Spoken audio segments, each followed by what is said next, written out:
Am I back? Does it sound like I'm back? Oh my lord. Alright.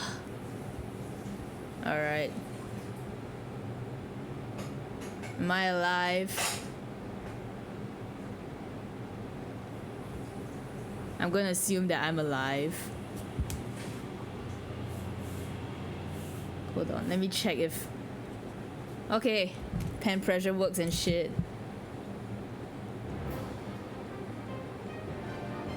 Right, hold on, nothing's... Oh my lord. Okay, I'm just gonna assume everything is working right now because I'm just gonna assume that the sound is okay, everything is okay. I hope everything is okay. I'm back. Okay, I'm back. God damn. Alright. This is so stupid. Why every single time you still have to do this because of your syntax? Yeah. No, it happens every time when I'm trying to do, like, you know, when I'm streaming something else, like, oh, you know, like FF14 live letter watch along, and then sometimes I draw on the side, right? And like completely normal. And, oh, you know, I wanna like do something, and then like, oh, I'll just draw while waiting. Also completely normal when like I'm streaming FF Raid. Completely normal, nothing goes wrong. But every time I want to stream art, no. No. It's so stupid. Okay. Come on. No way, no way. Did it just die again? Come on, man. Hold on. Oh my god. Wait, my tablet just... No way, right? It literally was working just now. You guys saw it. It was working just now. I'm gonna cry. Hold on. You can't do this to me. Come on, man. You can't do this to me, please.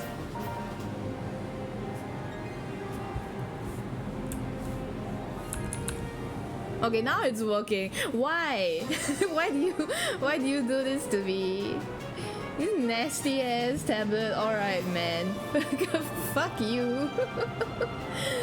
Oh my lord. Okay. Okay. Now it's working. Piece of shit. Okay, so I haven't really opened commissions, but actually, okay, this is Jen's pen, this is the normal pen. I kind of like this one better. Yeah, so I didn't really open commissions, but there's this guy who I'm not sure if he's watching. Is he watching? He might be watching. No, he's not watching. Okay. There's this guy who always, whenever I'm at a convention, he'll always come over and he'll always buy like all my triple triad charms. He always like supports like the booth. He always like goes to the booth and he'll always be like, oh, give me one of everything that's new, kind of thing. So he recently contacted me to ask like, hey, you know, do you do commissions? Cause I want to get something for my wife, and my wife like she's kind of inspired to like booth and stuff, like cosplayer booth, and she wants to build up a fan base, you know, slowly, and she wants to like print out some stuff to give as like free gifts for buying her merch. So he asked if I could help him with that, and I was like, yeah, sure, why not, you know. So this is it. Like, it's kind of also like as a thanks, because he's always been like supporting. So yeah, it's probably gonna be something simple. I do have another commission that I kind of took on the side as well, but I think she needs this urgently, so I'm getting this done first. Yeah, it's like it's really supportive as well.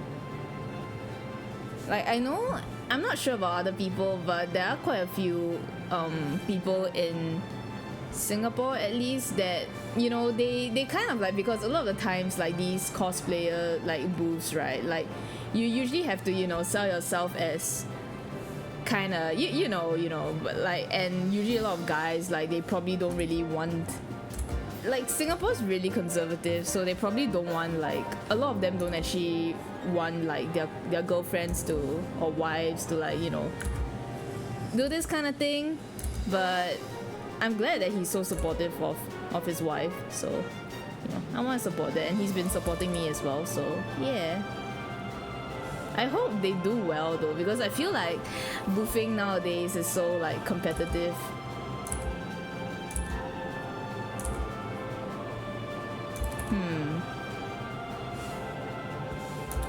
But yeah. Anyway, how is everyone?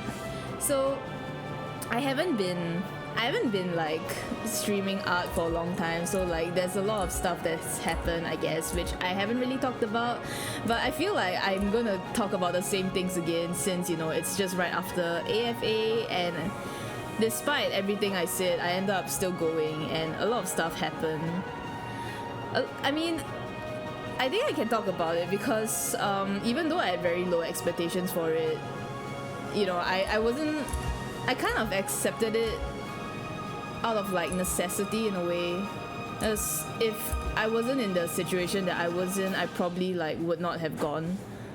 But I signed up cause, like, with the knowledge that, like, oh, you know, I'm not gonna get in and stuff. So, and I think it was kind of funny because they got back to me so late, right? Like, they only got back to me in October, and you know, the convention's like the end of November, so I only had like 2 months to prepare, like 2 months including November. So I think they got back to me at the start of October, and I basically did a mad rush of merch.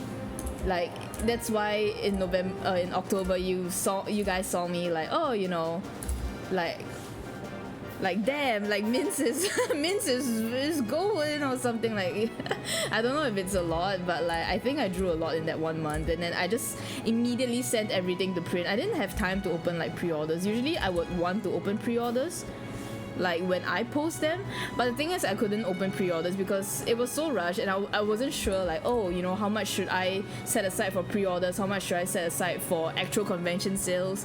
Like, what if I set aside too much for, like, you know, online orders, and then I don't have enough for like convention sales, or, you know, the other way around. So it was kind of a mess, and so I just decided to like not open for pre-orders this time, which I feel kind of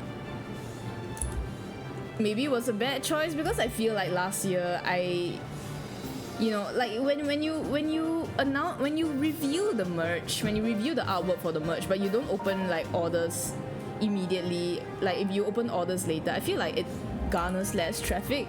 I still did get like a bunch of orders though, so like I'm really grateful to everyone who decided to spend money. But yeah, the convention was interesting in a sense. Like, I guess I should kind of say that because now that you guys know, I'm going to FanFest, and at that time when I got the booth announcement, the ballot results weren't out yet, but I had already bought the ticket to Japan, because this was the knowledge that for Japan there's 2 rounds of ballot, right? The first round is when you it's the normal ones, the usual one, you know, like, oh, ballot for the FanFest tickets to go for 2 days, yahoo, right? And like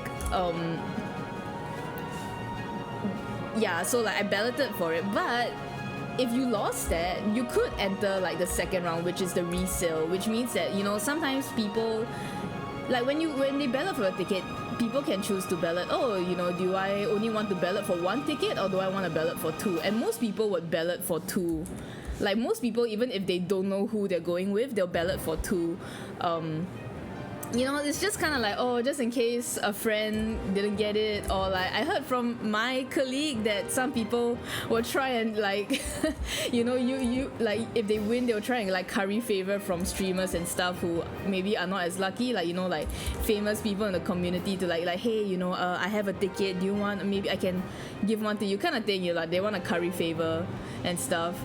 apparently. I'm pretty sure maybe that's how Arthur's got his ticket. I don't know. Yeah, I mean, but that was the case because my colleague was telling me that when the ballot results for that came out, this really like famous, quite well-known cosplayer was like, I didn't get the ticket, I didn't get the FanFest ticket, and then immediately some guy messaged her and was like, hey, I got the ticket, if you want we can go together, and she turned him down. Like, yeah, like she should, that's so scary. So it's like there was that thing that you know, like they might be doing that. So the thing is, like, let's say someone got 2 tickets and then they realize that, oh, I actually don't need the second ticket, or they go, or like they're like, oh, you know, like in the end, like I can't find anybody, or like in the end they're like, oh, I want the tickets but actually I can't make it, or like I can't afford it right now. So then they have the option to resell the ticket. And to resell it, they just like release it into the wild, you know, into the Square Enix app. And if you want to get the resale ticket, you enter like another round of ballot for it. And it basically ballots every day. So it just keeps going, right? Like it will just ballot automatically every day. And if your name is already in the pool, it will just keep drawing until you either get it or December 18th comes, which is like in 11 days. So yeah, that's the second round. And you know, like if you want to get tickets, if I have to wait until the 18th of December before like getting those tickets, like the plane tickets would be extremely expensive, right? And knowing myself, I would keep trying. Knowing myself, I would keep trying and trying and trying until like I get that ticket. Hold on. I just lost a follower who fucking unfollowed me. Whatever, goodbye.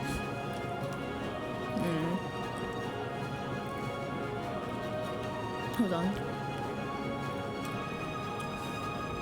But yeah, so I thought about it and I was like, if I wait till the 18th of December and let's say I win it, right? I win it on the last day. I win it on the 18th of December. Got hit by ads and phone call. No, don't worry about it. I was eating an orange. But yeah, so the thing is like, if I wait till... Wait, there's ads? Wait, I thought I had ads turned off. Hold on. I thought I had ads turned off. I'm so sorry. Give me a bit.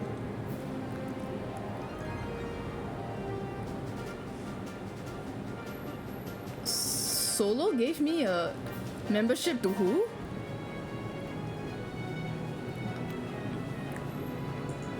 To Sean? Isn't this the guy that was with us yesterday? That's so funny. Okay, wait, hold on. Wait, why is there ads? I always have ads turned on. Hold on. How do I turn it? How do I? Wait, channel.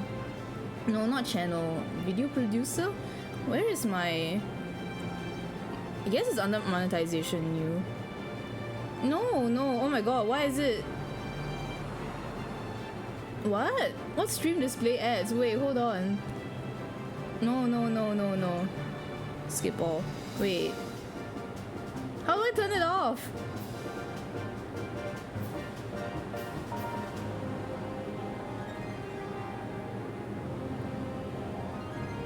No.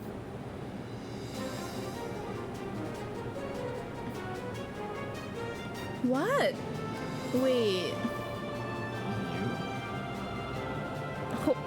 Wait, what? No, how do I turn off? Oh, okay, it's right there. No, I don't want to give feedback. Wait.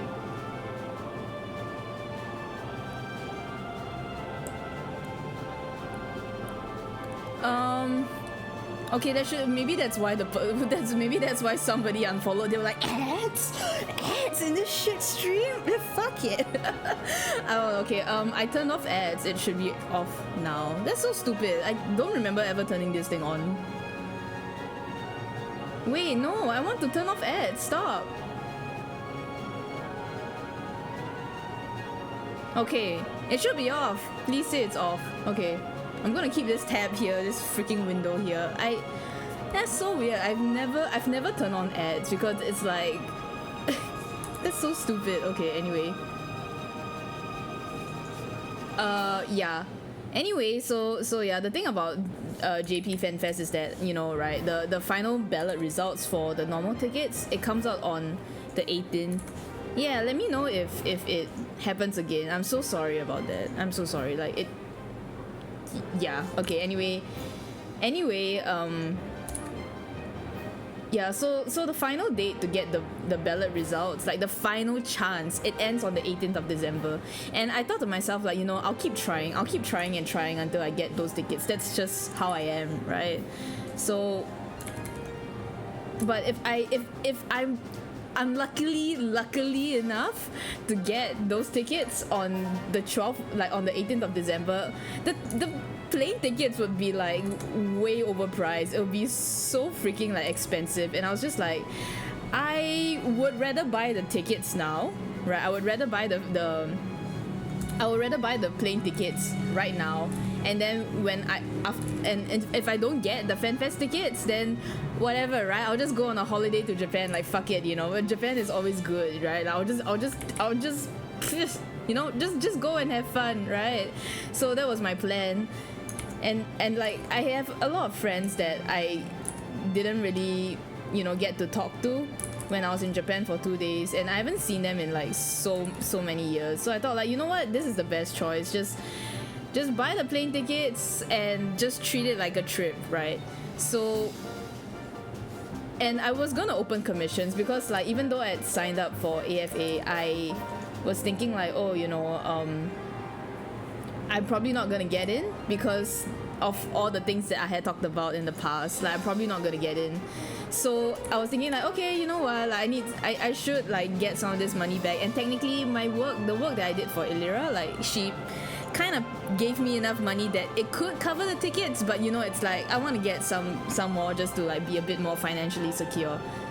And then the very next day, literally, not even the next day, I don't think, it was like when I got home from work, I got the email like, hey, congratulations, you've been selected to go for, you know, to be at AFA, congratulations. And I was like, what?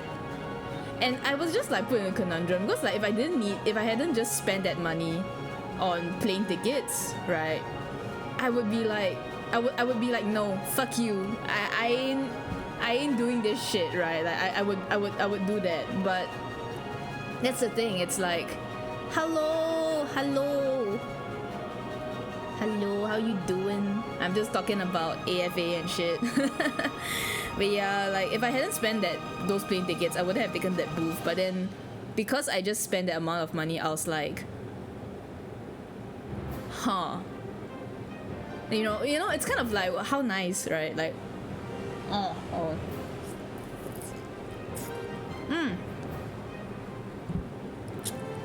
it's like, how nice, I need money, and they got back to me saying, hey, yeah, shush, don't spoil that I talked about this on Facebook. Shush. Yeah, anyway, so like, I decided to take it, but I was kind of like in a dilemma because, you know, it's like I was very open about like not really wanting to support them. So it kind of makes me look like a piece of shit, right? It's like, hey, I thought you didn't want to support this kind of bullshit, Mince. Why are you doing this? You know? So I actually kind of asked around a few people, like, hey. No, it's fine. I'm mostly joking. Don't worry. You can talk about it. Like, basically, so I kind of asked around a few people, like, you know, if you were in my position, like, would you take the booth? And most of them said yes. Like, they told me, like, you should just take it, with the exception of like one friend who did get like a little mad at me for wanting to take it, because she just felt like, you know, what's the point of saying all that and then you decide to take that booth anyway. But we kind of talked it out. But yeah, I got a bit like sad about it for a bit, but we kind of talked it out, so we're good now. But I mean, it didn't really make me feel any better, right? Because I mean, I'm not supposed to feel better. I don't think. I don't really want people to tell me like, hey, no, you know, you did the right thing, like taking that move, because it doesn't matter, right? Like in the end, I'm still doing something that I don't really believe it's the right thing, kinda.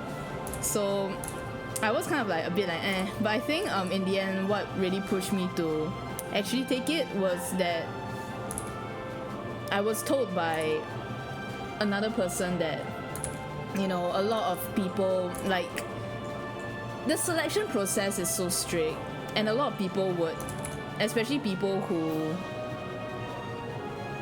you know, depend on this for a living, a lot of them would not think twice to saying yes to that booth if they had gotten that email. And I guess it made me feel like I was ungrateful for the opportunities I was given, I guess. So I don't know. I think it was kind of shit, because like I'm not blaming that person, by the way. Like it's just me. Like I felt kind of shit because it's like, oh, you know, if I take it, I feel like shit. But if I don't take it, now I also feel like shit, kind of thing. So in the end, I felt like, yeah, maybe I am really ungrateful. You know, I don't treasure the stuff I've been given. Maybe I should, you know, not take things for granted, and you know. Yeah, I mean, I think so too. I like, after thinking about it, like it is like I'm pretty sure they were a bit like maybe miffed that like they didn't get it. I think maybe, but maybe it was more of an emotional response than anything. So, but yeah, in the end, it kind of pushed me to get it. So,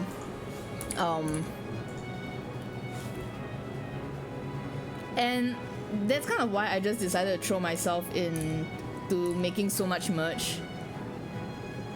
And it's kind of like I spent a lot on the printing. I managed to make everything back. Like, it kind of sucks because like no matter how much I shit on the event, it really does make the most money in terms of events in Singapore. You cannot like there's no way to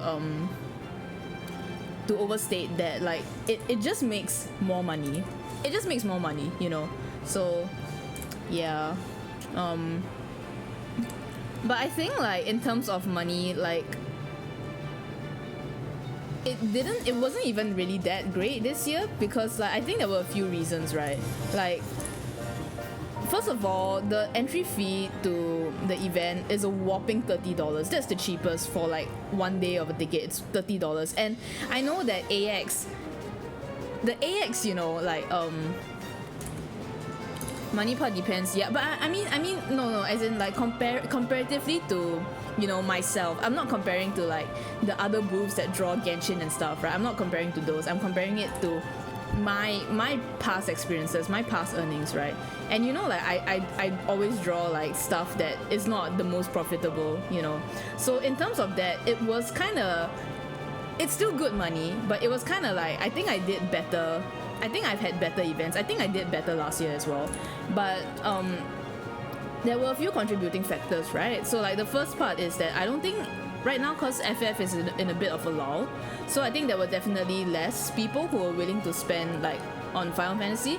But I think I was lucky because the people who were there to get Final Fantasy stuff, they could only get it from me, because I was the only bitch there who had who had Final Fantasy stuff. Like HJZ was there with his Y'shtola stuff, but you know, he only draws Y'shtola. So like, you know, if you're looking for the guys, I was the only person there. I was the only person there who had anything related to like FF14, you know. So like literally, if you were there for FF14, that's it. I'm here. You know? There's no one else there had literally had anything, because I went around to look at the booths, right, as I always do. No one else had anything. It was just me. Have you seen this? No, no, everyone saw it, okay? Even people who don't know what FF14 is, they pointed at him and laughed. Because they were just like, oh my god, it's a male booba mouse pad, and it's Singapore, like, I don't know. I can't be the first person who's done the booba mouse pad. Like even One Piece has done it. So for like for like Zoro and the guys and shit. But whatever. Anyway, like it was funny. It was funny. I think maybe we won't watch Pokemon like now. I want to talk a bit. We can always watch Pokemon later. But like the new DLC news. Apparently, I think it's out now. Like they probably like. No, we haven't even finished the first DLC. Yeah, you haven't even bought the first DLC.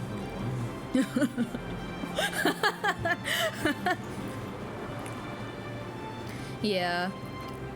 I feel like your brand has always been one certain fandom and yeah, it's true because like speaking of One Piece, yes I have. I've actually talked about it on stream in a past stream before. I really enjoyed it. I really enjoyed it. Yeah, because like I don't do this. I don't do yeah exactly. Like I don't do boofing full time, right? It's not my full time job. When I draw something, I draw what I like. You know, I just want to draw what I like. I don't really look at like, oh, this is popular, so I gotta draw it. I think I did that once with Nier Automata, but that was it. And I made like, man, I mean it helped me a lot. And I did draw Persona 5, but that was because I finished the game and I actually really liked it to the point that I was like, I'm gonna make merch of it, right? Like nothing that I draw besides the Nier Automata one was like, you know, it's not because I'm chasing a trend. I draw it because I like it. It's not really like a conscious decision. It's not like, oh, you know, I want to be the niche person. It's not really that, right? I just want to draw what I like. I can only draw things that I'm interested in, you know. If I'm not interested in, it's very hard for me to find that motivation to draw it. So it's just what it is, you know, like. And yeah, because of that, I've never actually considered wanting to do this full time, because to me, like, I'm the sort of person who is kind of like, the stuff I like usually is not popular, and even if I like something popular like FF14, I don't like the most popular characters, you know. Look at how much Tancred merch I made, right? Like, if I was like Andy, like the other Andy, the one with the E, you know, if I was that Andy and I just made like Graha merch, like maybe I would have like a more successful like chance to branch out into my own stuff, but I don't, right? Like I just draw Tancred. I just draw Tancred, and I'm always grateful to the Tancred Sims too, who come and spend money at like my shop and shit. But that's my point, right? Like I don't draw like I don't draw stuff that's popular, and so it's like I can never like do this full time. But it kind of feels like I have to actually do this I have to approach this like a full-time thing if I want to keep up with AFA, because the thing is their entry fee is so expensive, right? Will I get demonetized for this actually?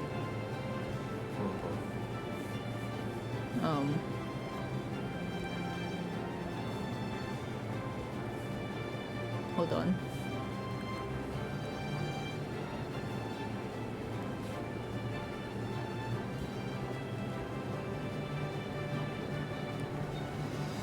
They won't know what it is. Okay, anyway, like render it in. anyway. Oh, I thought everything already knew. I don't want any more. I'm not really that big fan of oranges. You need vitamin C. I ate enough. I ate enough. But yeah, so like first of all, the entry fee for this event is like $30. Yeah, but I guess that's true. There's, you know, like the entry fee to this event is $30, and I know that AX, the ticket fee is much more expensive, but I feel like AX, you know, has so much more content and they have the ability to get so much more like guests, right? To make it kind of feel like those $30. But I don't think over here, I don't think we will ever have anything, you know, that's worth $30. I feel like the only thing that people might say is worth it is that, first of all, they invited again a lot of Hololive VTubers, right? And then they also brought in like Hoyoverse, which I guess is easy because now Hoyoverse has like the Singapore branch, so it's probably easy for them to like get that. And I guess because of that, they're like, oh, you know, we can charge this much. And I guess they probably also have to charge this much because, you know, prices of booking that convention center has like, it keeps increasing every year. I hear it's just like the price of that is just, it's just so insane right now. Like they have to charge that much probably. So yeah, but basically because $30 is considered so steep and the content inside is not worth, in a lot of people's eyes, it's not worth the entry fee. So what happens is that in the end, the people who do pay the entry fee to go in are mostly either Hololive fans or MiHoYo fans, right?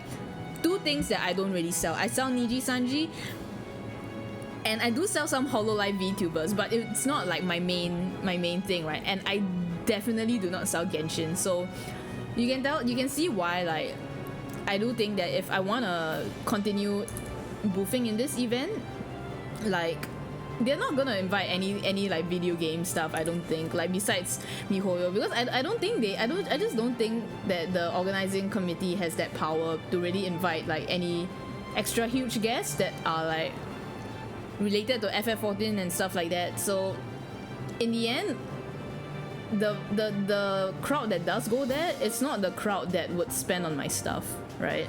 And I think what happened was that there were some people who bought my stuff because like they were kind of like, oh, you know, like either haha it's funny or like, hey, I know someone who's into FF14, let me ask them if they want anything. So it's kind of like the event is no longer for me, you know. And I feel like this year it was kind of lucky that I still was able to make as much as I did, but I don't think I can kind of survive if I keep going for it, and I don't really want to go for it anymore. So I think I will probably stave off of AFA like until I feel that it's very hard to say like I'll stave off of it, right? Like I'll stay away from it, because in the end it really does, like, it's based on my situation. But at least right now, like, I really don't think it's an event that's really suited anymore, and plus it's so commercialized now, and it just kind of feel like, you know, I can't really compete with these people who are doing this full time. So that was just my general feelings about it. But because I drew like holo, that's the thing. It's like I saw on Reddit, like my friend sent me on Reddit, like that people were complaining that like, oh, like MiHoYo isn't like a good enough motivator to spend, a good enough reason to spend $30 on it, because like someone on Reddit said that, oh, you know, like people are already so sick and tired of seeing Genshin everywhere, but at the same time Genshin is exactly what sells. And I also think I had some bad luck with the booths as well, because this doesn't look cute enough. Like that is an anatomical like knee, but it's not cute enough. Like there was I also had kind of some bad luck, because on Friday, basically my booth is in the same row as a really famous, like a really popular like Genshin and like Honkai Star Rail artists, and their queue got so long on the first day that it basically just covered, it just covered that entire row of booths, including mine. And I was already like one of the ones that wasn't that badly affected, because there was still a sizable gap between the queue and my booth, because like basically you imagine like this is the row of booths, right? And like she's here, like, right, this booth is here, her queue was going like this, kind of like her queue was going like this. So there was still a sizable amount of there was still a sizable gap for people to like come in and look. But like these two booths beside me, like the people were like literally right there, and I could tell like they were so unhappy. And on the first day, I had so many people like come to the booth at around 5 p.m. ish, and they're like, oh no, like how did I miss this booth? Like I thought there wasn't any like FF14 slash HoloLive slash whatever bullshit, right? Like, but they've already spent their money at that point, so all they could say was like, oh, you know, like, do you have a do you have a shop? And I'm like, oh yeah, here's my name card. So I do think that I probably lost like quite a bunch of business because of that. So it's kind of like, you know, in the end, like, people can say that, oh, you know, they're so sick and tired of seeing Genshin, but in the end, Genshin is what sells. That's why these people are still here, and that's why the events are still earning money, that's why the game still earns money, and that's why these booths who draw it are still earning a lot, you know? Like, people can say all they want that we're so sick of Genshin, but like, no, you're not. And even if you are, no, you're not. Yeah, so yeah, that was a thing. But I did get some like really cool interactions though. So basically, because I was the only person there, okay, not really the only one, but I think there were some other people who did have sticker sheets of them, but I was the only person who had like acrylic charms of the Tempest boys, right, from Hollow Stars EN. I was the only person who had the boys. And that's right. You're very much the Grouch. Oh my god. Yeah, right. So I was the only person who had like charms of the boys, and basically because of that, I think it caught the eye of Merryweather, and he actually like came to visit without his dog like mascot mask thing, so I could not recognize it was him. Right, he just told me like, oh, I really like the way you draw Flayon, and I'm like, oh, thank you. And I was like so surprised because like I think Flayon sells the least. Like sometimes I think even Shinri does a bit better, but Flayon kind of sells the least for me. So actually, hold on. Yeah, maybe I'll draw it like this. Yeah, like Flayon doesn't really sell that well for me, so like I was really surprised. I was like, oh, a Flayon fan, and it's a guy. Okay, cool. And then he was like telling me, but like, oh, I'm friends with Flayon, and like he was saying like, do you accept credit card because I really want to buy it? I was like, oh, I don't. Then he was like, oh, okay, maybe I'll come back with cash. But he was like Flayon's my friend, we play together. And I'm like, wait, really? Oh, okay, well, I mean, if you're his friend, just take the charm, dude. Like, I don't care, just take the charm. You know, I still didn't know who he was at this point. Like, I didn't know he was Merryweather. So I was just like, just take it, just take the charm, you know, like it's okay. We just I don't really care about like, you know, taking money in this kind of cases in the sense like, to me, I just feel like, oh, you know, if you're a friend of like someone I drew the fan art of, like just take it, bro. You don't need to pay for it, right? And he at first he was like no, I can't take it for free, you know. But I was like, just it's okay, dude. Yeah. Then and then he was like, okay, well, let me show you something. And I was like, oh, okay. And then he shows me his phone, and it was literally the Discord chat with Flayon. And he had taken a photo of my charm to show Flayon, and Flayon was like, oh my god, you know. And I was just like, wait. And then because he showed me the chat, I could see like his Discord name, right? And I was like, hold on, are you Merryweather? And he was like, oh yeah, I'm Merryweather. And I'm just like, oh my god.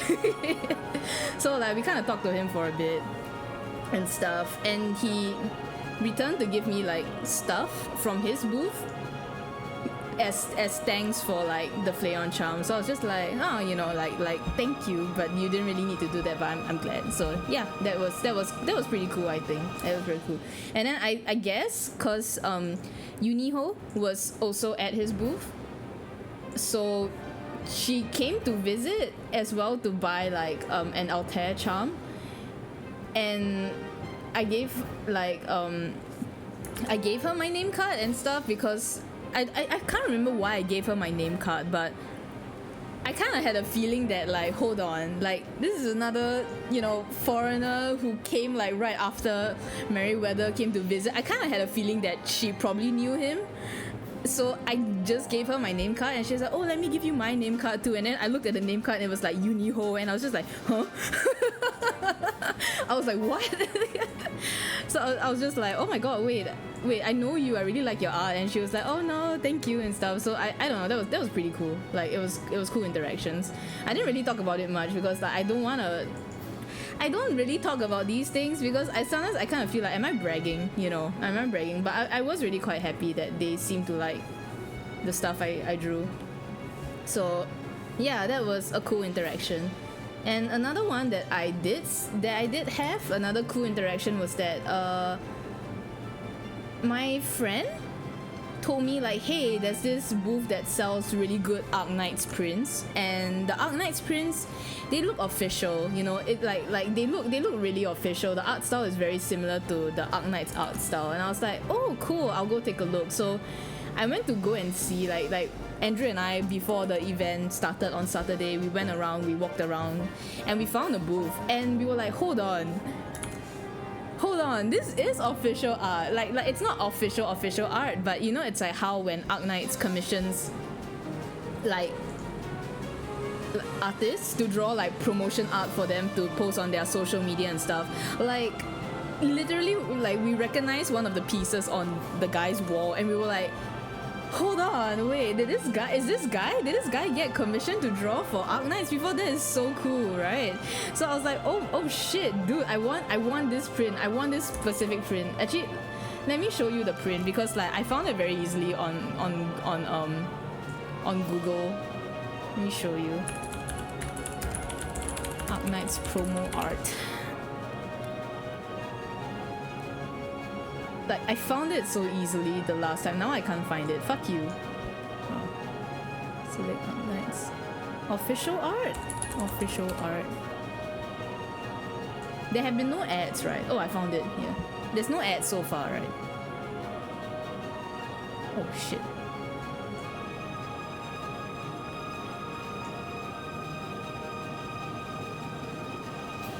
No ads. Okay, good. Yeah, I don't know why it turned on. I guess maybe when they updated their shit, then it automatically went back to the default.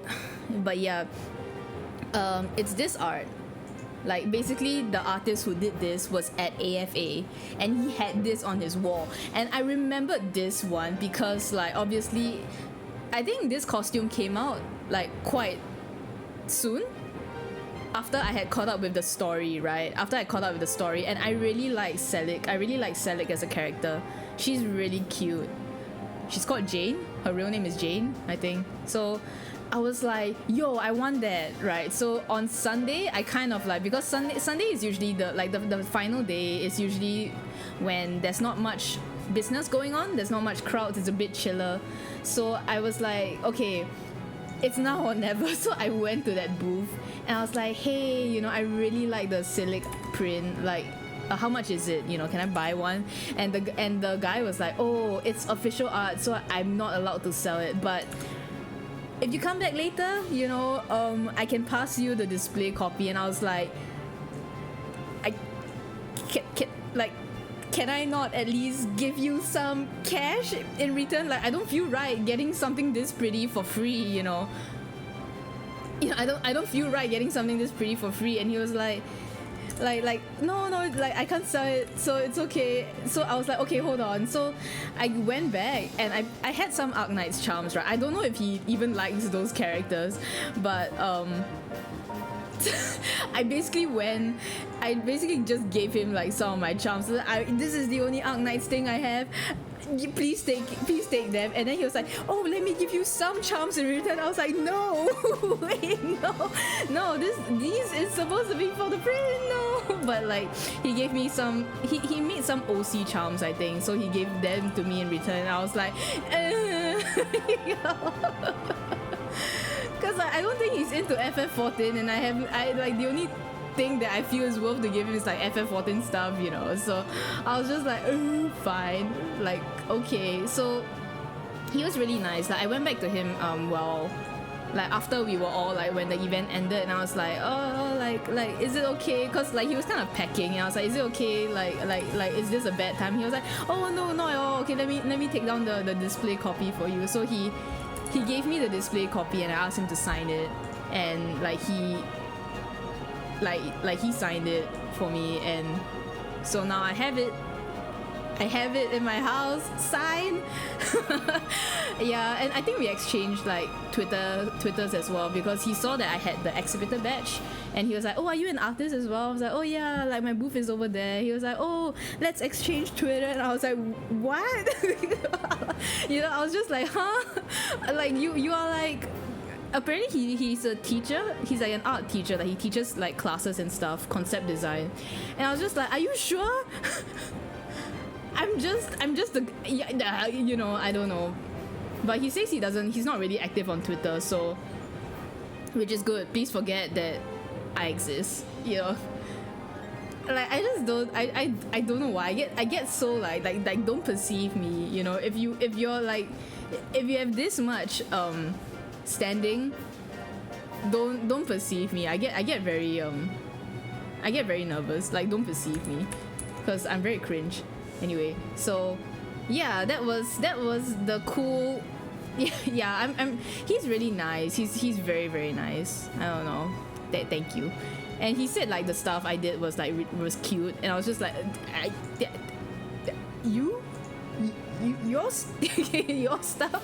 Yeah. And he had I think I'm not sure if it was his partner or his sister, but he had this like, you're not cringe. You will never be. You're extremely like sane. You know, I feel like you are never cringe. But anyway, he had this really pretty girl with him who was cosplaying as Blue Ram from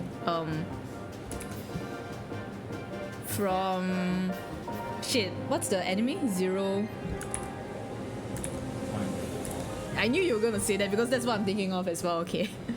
ReZero, yeah, from ReZero, and she was so pretty. And I gave her a charm too, because I kind of felt bad. Like she was like looking and stuff. She was like, oh, like those are so cute. I was like, oh, you can have one too. Like just take them. You know, just take it. I have so like, please just take it. Yeah, I felt so bad, but yeah, they were really nice. I think they were from Vietnam. The guy said that he lived in the US for 5 years, but he just flew over from Vietnam. And I think they were kind of speaking in Vietnamese, so yeah. He's really nice. I don't know if I'll ever interact with him again, but you know, if I do, I will never forget his kindness. Thank you, sir.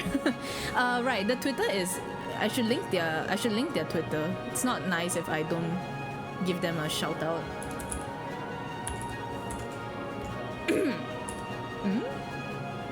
Wait.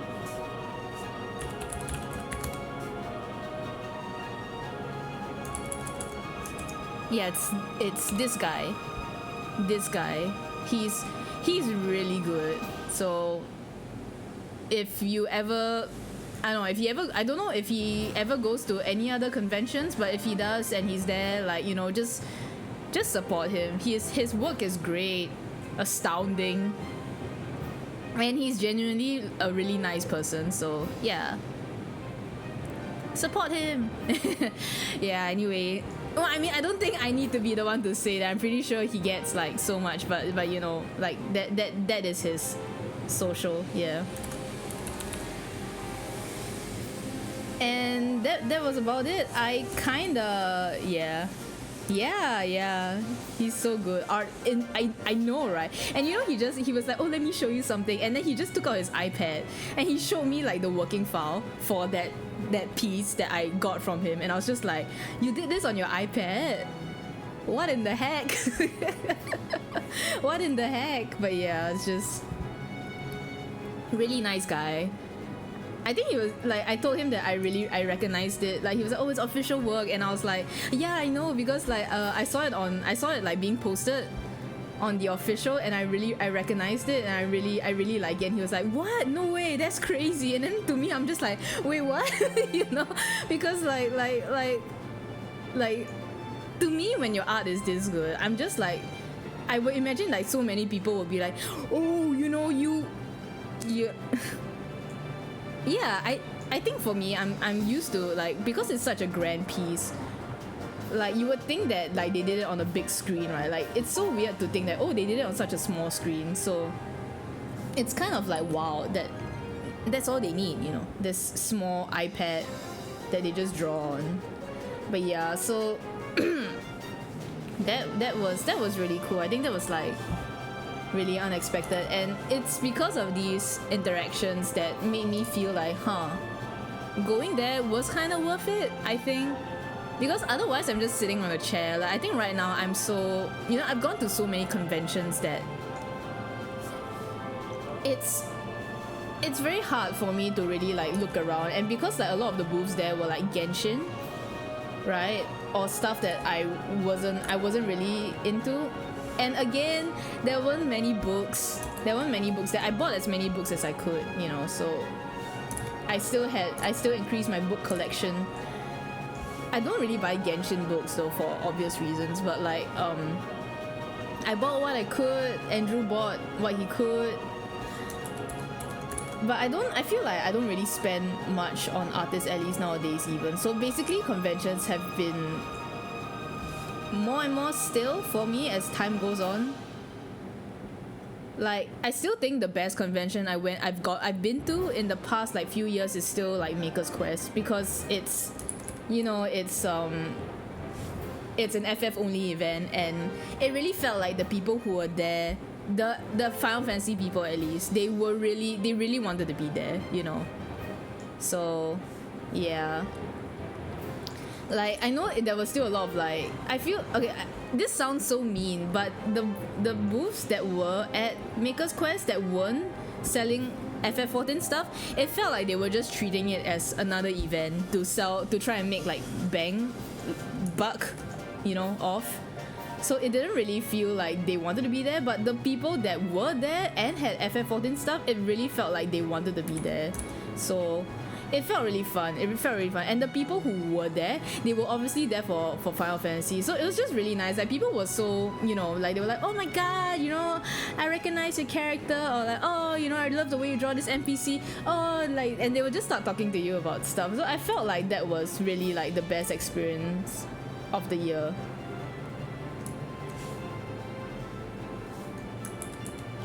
So yeah. That was how I felt, at least, so.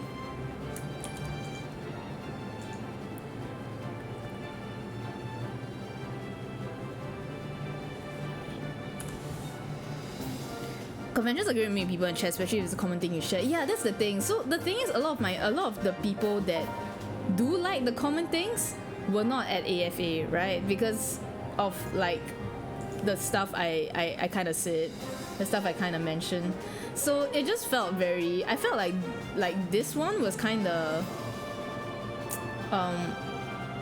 it was kind of a little lonely, if I could say anything. Like, if I described it, it was a little lonely. Not a lot of my friends were there. I'm glad for the friends who went there. Thank you for visiting, but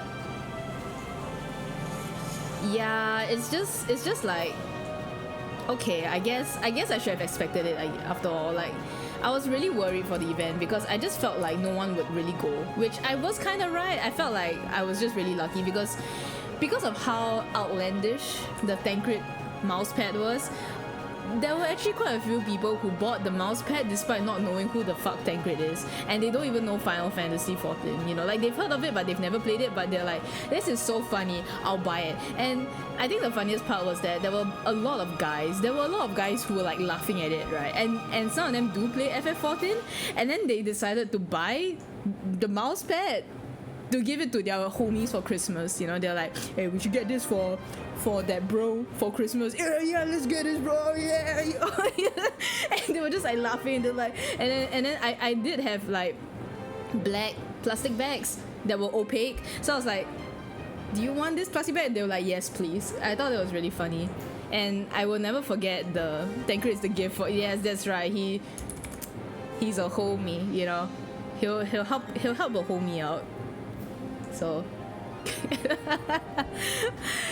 and yeah, I think like the people who were there and they saw the FF stuff, they were just like, oh wow, there's FF stuff here, and a lot of them actually spent like quite a lot at my booth. So I was very like very thankful for them. And a lot of people who knew that people were going, like, I'm not sure if Kay is here. I don't think she's here today, but like Kay usually wants to like Kay would usually visit at the booth as well, but she's not she didn't go during the event because again the entry fee is pretty expensive.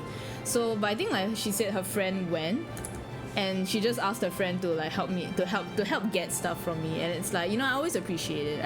I always appreciate like that people would want to get my stuff even though they can't go to the event. Like I think that's pretty cool. So yeah, that's kind of like all I have to say, I guess. I asked a few people who did buy tickets to go in, and the consensus I've heard from everybody is that it's not really worth it. Even my son, like Forts, who went to the event, he said that it felt really it didn't have the vibe. It didn't have the vibe of a convention, and I think like maybe it's because it's so commercialized now. Like it's all about like, oh, getting the big anime of the years to be there, getting the big, you know, mainstream stuff to be there and stuff. Yoshiro's voice actor was there though. Kayano Ai, she was there, so someone was really happy to see her there. I'm happy for him that he gets to meet her, you know, because I think he's been wanting to meet her since he fell in love with Yoshitola. So I'm glad. Yeah, he got his little special meet and greet with her too. Oh wow! Oh, I don't know why. Like when I turned this black, it gave me like such a flashbang. But yeah, like I'm happy for him. I'm happy for him. Yeah. What else? I feel like that's all about AFA though, I think. Yeah. I met my ex there because my ex works for Merryweather, and I go with something to meet the English Elfie and Alice. Oh, I want to meet Tancred's English voice actor one day, even though I don't play in English dub, but I kind of he feels like such a yeah, I know. Maybe I'll try and go for EU Fan Fest next year, who knows, but that will require buying another copy of the game. That will be my 4th copy of the game that I buy if I actually buy the game again. Yeah, he's such a dad. He's so dad joke, but we'll see about it. If I decide to go, then okay, whatever, but you know, it'll be cool. I do want to pass him some stuff, honestly. Like he seems to really like the work that he does, and you know, I support anyone who likes the work that they do, cause like there are some people who really just like it's just a job to them, right? They don't really care. But he genuinely seems like he really likes that people, like he's thankful for the people that like his work. So oh, what? Wait, someone. Oh, okay, no. What? Who bought stuff from me? These don't seem like my things. Oh, it's just one Tataru charm there. Andrew, I was looking at this, I was like, where's my stuff? And then it's just it's just Tataru. Yeah. Sorry. Yeah, no, someone tagged me in a post and was like, oh, you know, like blah blah blah. But yeah, yeah, I don't know, like I enjoy people who are thankful for the support they receive, because for some people they're like, oh, you know, like this is the wrong layer. I'm stupid. Wait, no. Yeah, like I like, to some people sometimes they're just like, oh yeah, this is a job, like I don't really need to interact with the community. Oh, people support me, okay, yeah, whatever, you know, like cool.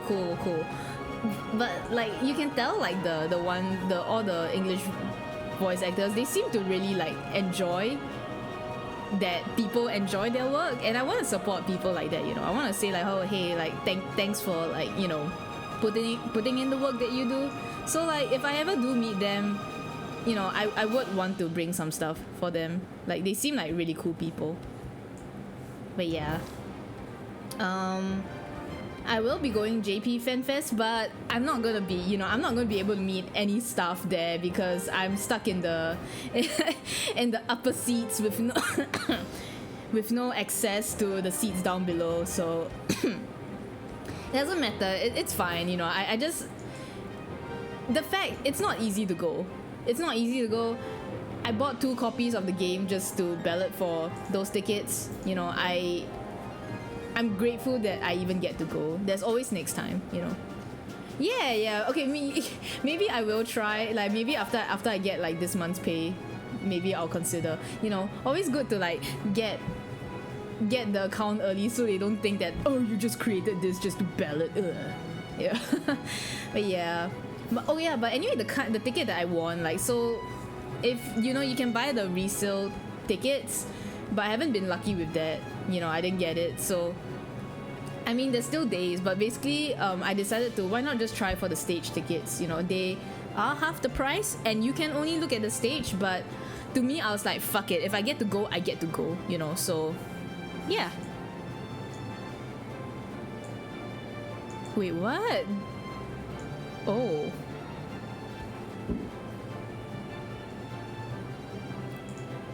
Ah, they're having another fan art contest for 1.2 to January 15. Them, I think they decided that the hashtag system was really bad for the first contest. Sorry, this is about Reverse 1999. Is 1.2 already up? That's half an hour early. I'll flat color this first before I do anything. I want to roll. Yeah, the stage stuff, exactly, right? So like the things, I didn't want to go. My account is technically NA. It's an NA account, right? I bought it from the NA store. But I didn't want to go to NA for various reasons. Like, first of all, I was kind of planning to go for AX already. And I can't justify like going twice because like AX is at the start of the month, but FanFest is at the end of the month, right? I cannot afford to stay in US all that time. Like I don't have enough paid time off for that, and I cannot afford to make 2 separate trips to the US just for FanFest, and also you dodge. No, I mean I was at AX is at Las Vegas, so like I went there anyway. So did I really win? did I really win? I dodged COVID. That's for sure. So so yeah, and another thing is that because NA is the first FanFest, it's also the one with the least news, right? And I know it's the vibe that counts. It's the vibe that that counts, right? Not the content, but I want to see the content, so I didn't want to go for the NA one. That's kind of why. That's the main reason actually why I didn't want to go for the NA one, because of that, like. Like yeah, sorry man, just NA is just not it. Yeah, so that was the reason why. And EU, like I think so, like the reason why I wanted to go Japan, like the only reason I wanted to go for only Japan was because I am not a person who shooting my shot, but showing me phase 2. I think specifically phase 2 aura. I'm not sure. Hopefully. But yeah, like what was it? I'm not a travel type of person. When I travel, I usually travel only for events. I'm not the kind of person who like sightsee and shit. I'm very not outgoing. I'm not very travel-ish in that sense. So the reason why I didn't want to go for EU or NA was also because like I personally don't really know what to do in America and Europe. Like if it was in Japan, there's a lot of stuff for me to do, right? Like I can still treat it like a trip even after FanFest. So that was why like I never really considered going for any other FanFest. But yeah, those were my reasons. But I might try for EU next year. If not next year, I have 2 years to plan for it, because it looks fun. It looks fun, and if the voice actors are there, you know, then I would want to. Knowing my luck, though, the year that I get to go will be the year that they decide that, hey, you know, we're busy. I feel like that will be what my luck is. I feel like. Oh, it's gonna be London again? Ah. It's because you stay in London, right? Yeah. But yeah. That's kind of the reasons, I guess. But I am really excited. Regardless, I'm really excited. And my friend already has booked and like a cafe. It was where it was right near my. Oh no!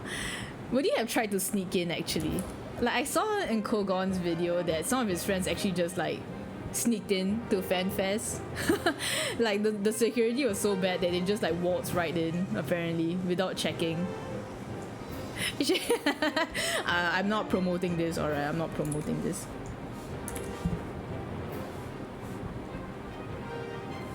But yeah, apparently that happened, you know. So yeah, I'm excited. Actually, like more than the live letter, I'm actually more excited to hear the Primals live because I love like hearing music that I like live perform live. Like I just like hearing it live. I think a lot of people can understand, especially like, you know, like Primals, it sounds so hype, you know, and like just listening to FF14 battle music live with Soken there banging on the guitar, like come on, you know, I want to be there, right? So I think I'm more excited for that a little bit. But yeah, I think it kind of like settled in that, oh shit, I'm going to be at FanFest because like I kind of, like I said yesterday, I kind of remembered how we reacted to the Endwalker full trailer when it first dropped. And we were so hyped. And I'm like, we can be hyped now with the crowd.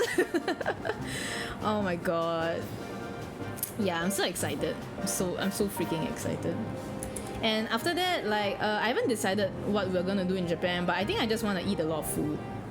I just want to eat a lot of food.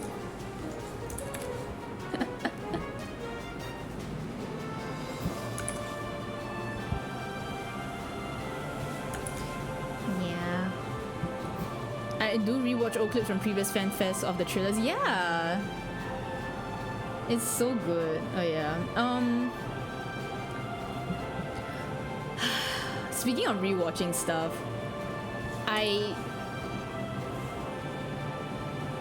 they are very hyped, they are. I still rewatch like the Dissidia trailers. The Dissidia like opening stuff. I still watch them a lot. I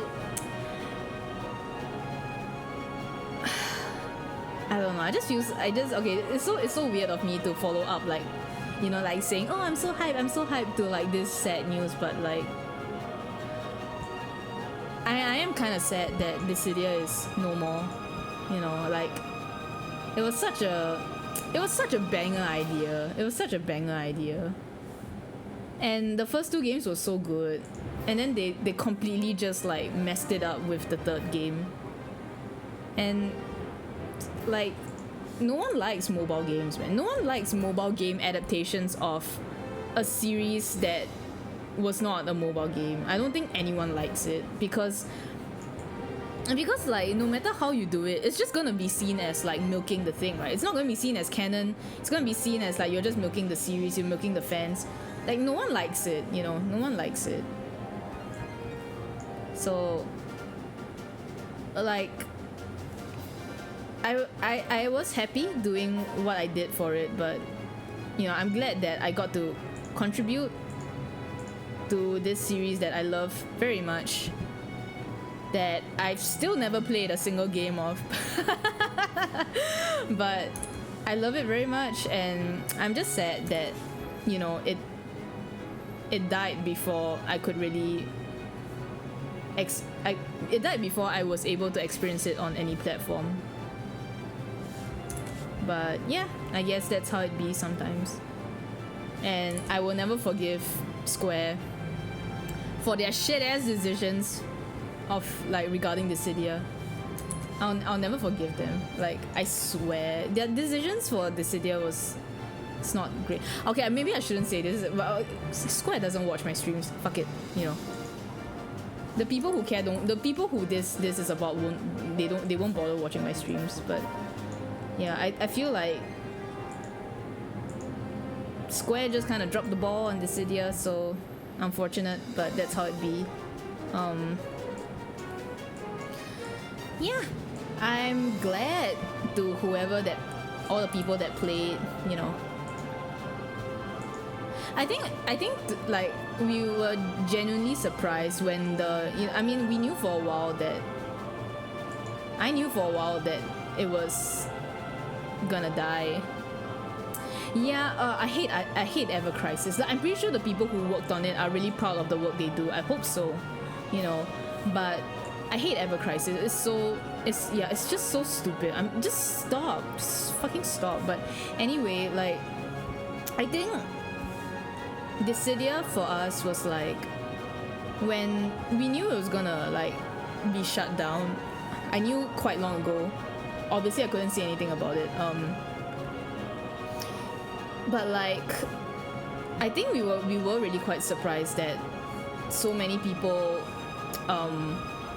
were so sad about the news, because to us it felt like, oh, you know, to us it kind of felt like, oh, this is just a side game. It doesn't feel like a lot of people are playing, because obviously that was the reason why the decision to shut it down in the first place came from, right? Because it just was not earning as much anymore. So,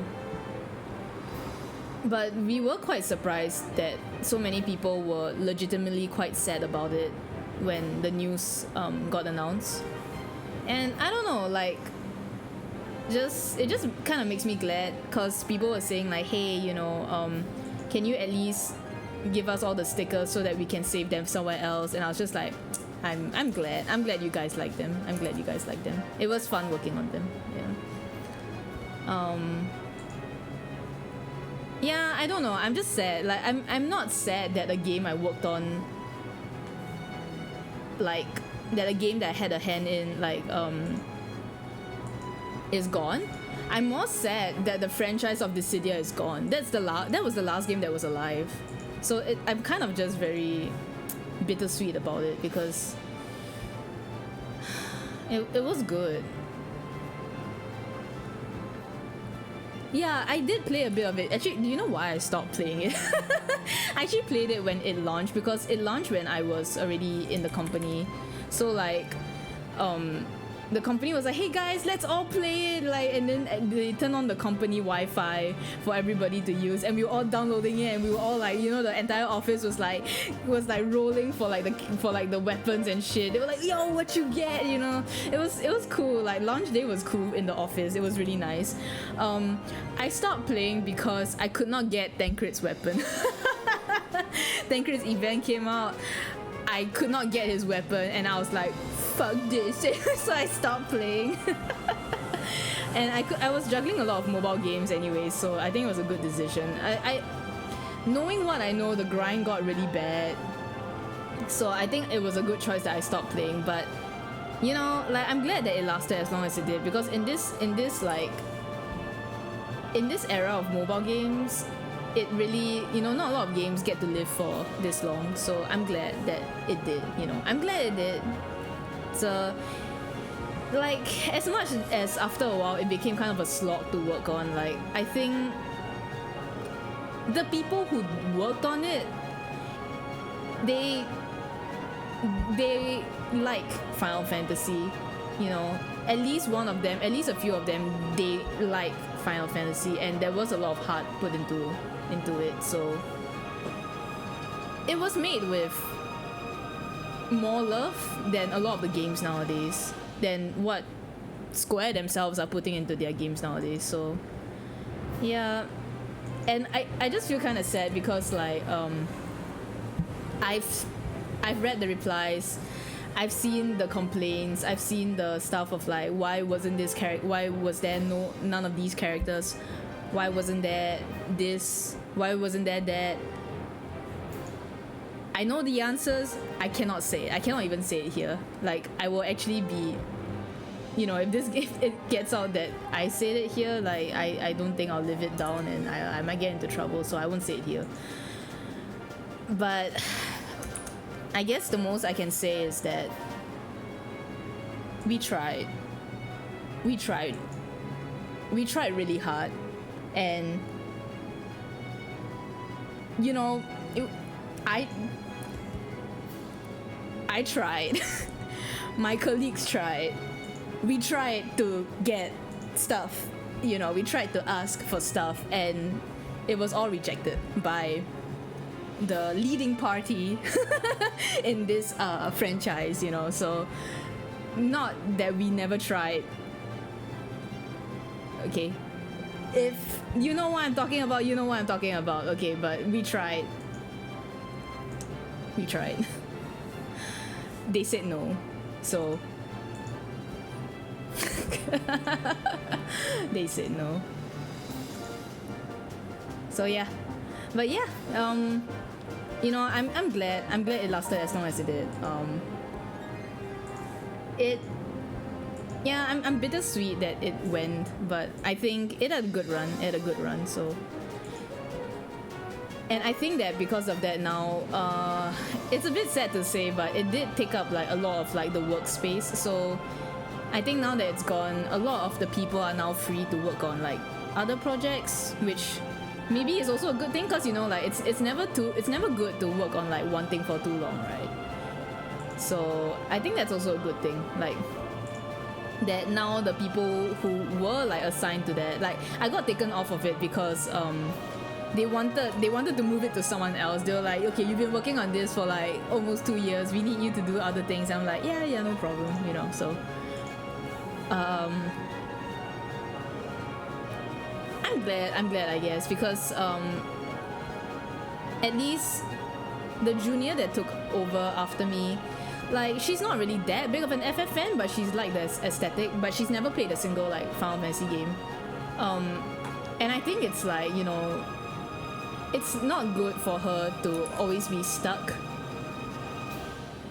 It's not good for her to always be stuck working like on the same thing. So I'm just glad that she's technically free of it. You know, she can do other things now that maybe she might find a bit more fulfilling. But yeah, definitely one of the highlights of working in where I work, and I will remember it. And I will remember that at one point my name was in a Final Fantasy game. So, you know, good stuff. But yeah, I mean, I hope that there will be chances in the future, but looking at their track record, I'm not feeling it, Mr. Krabs.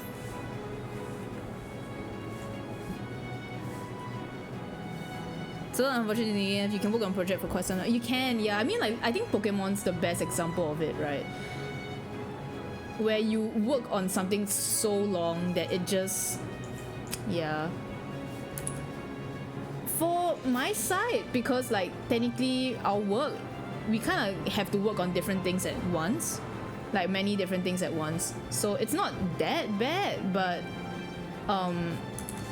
I know at least for the developers, they're really just on it. They're really just on it until they either get shifted out or the thing dies, which is now, I guess. So yeah.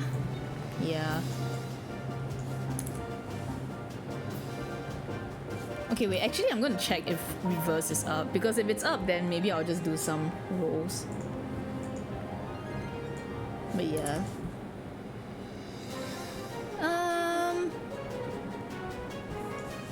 Right now at work, like, so usually how I approach work is that I tend to try and go home really on time. Like, the moment I've completed my 8 hours, I would just like go home. But basically right now I have interns. We got some new interns and stuff, and they're very cute interns. And but basically the thing is like they kind of like to stay on for a while, and you know, like as the person who's in charge of the interns, I don't want to go home earlier than them, right? Like that doesn't look good. So basically what happens is that I stay in the office until they go, and then when they go I'll wait like 10 minutes and then I'll go. You know, I don't wanna make it look like I'm like, you know, I'm like this irresponsible person, so I usually wait until like they go and then I'll go. But yeah, it's I've never actually been in charge of interns before, so it's a new experience. I'm suddenly like on the other side. I have to give them grades. I have to grade them. Oh my god, I have to grade them. So I've never graded people before. Oh my god, their lives are in my hands. You know, so Min senpai, no. And technically I've been senpai for quite a while because many other people have joined after me. I kinda offered to handle the interns because usually it would be like the project leader who's handling them, but like he's so busy and he was just like, I don't know if I have time, and I'm like, cause I had to train like the junior to take over like the Dissidia thing, and then I had to train another junior to take over like another project from me. So I basically have experience in technically showing people the ropes, you know. So I was just like, oh, I mean, if he's too busy, like I can do it. I don't mind doing it. So I'm doing it. Yeah, I'm doing it. I had a great Bima High School for exercise and I never liked it. Well, yeah, I guess. I guess. I don't know though. I feel like I'll just grade them, like, you know, they're doing, if they can do the work just enough, you know, as long as they're not like giving me stuff that I completely cannot use, right? I'll be like, yeah, you pass, fuck it, you know. Like the industry is already so trash. I don't want them to suffer because of anything that I said, you know.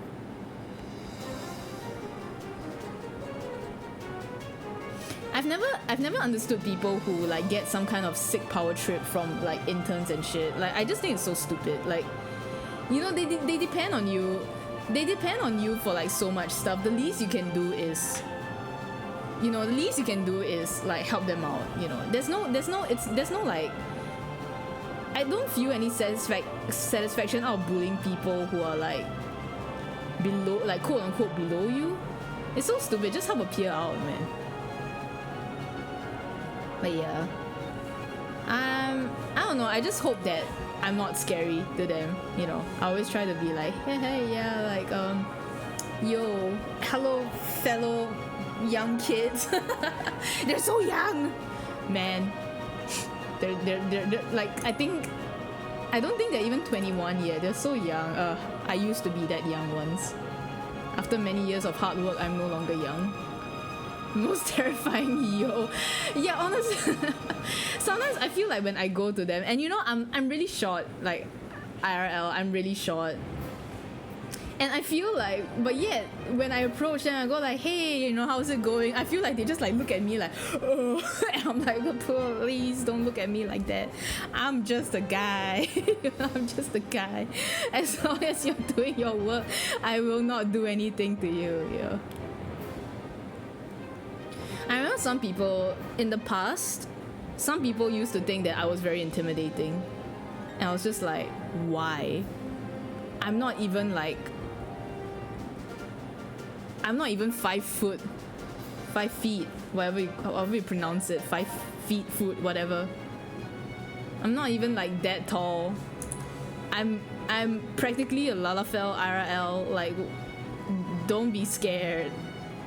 If you punch me, I will probably die. So please don't be scared. Yeah, but I remember like people used to say that there were a few people who said that they thought I was very scary, and I was just like, that's not the kind of impression I want to give to people, but okay. But yeah, it's downloading, so I'm assuming that the update is already up. Yeah, I think it's been up. like since half an hour ago because I saw like the Twitter notification was like, hey, 1.1. 1.2, yeah. I can gacha. Oh yeah, you can gacha. Yeah, you're gonna get 2 fairy in 1 row, you fucking bitch. You're gonna get 2 fairy in 1 row, you nasty. Like you always do.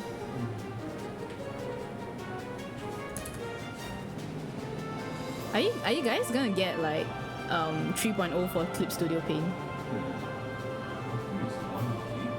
Yeah. I come open to try it. Yeah, I'll open it. There's a lot of new like features, I guess. I don't know how my phone's gonna. My phone has space. Oh my god. I think so, yeah. Well, I mean, they did. I think that there was a bunch of other new stuff that they put in. I don't know if the saving and loading your wilderness layouts is also added in. I know that's a future update that the China version has, but I'm not sure about if we have it now. There was some like small QOL stuff that China has that we did not have that they added in early. Apparently the auto battle didn't get added to China until like recently. So we're actually getting it first. Like we're getting it early. Much earlier than China did. Hello, do you hear? That's right. No, I was saying that like we got China only got the auto battle feature in 1.4. Oh, so we're actually getting it. Yeah, they brought it forward, yeah. To global.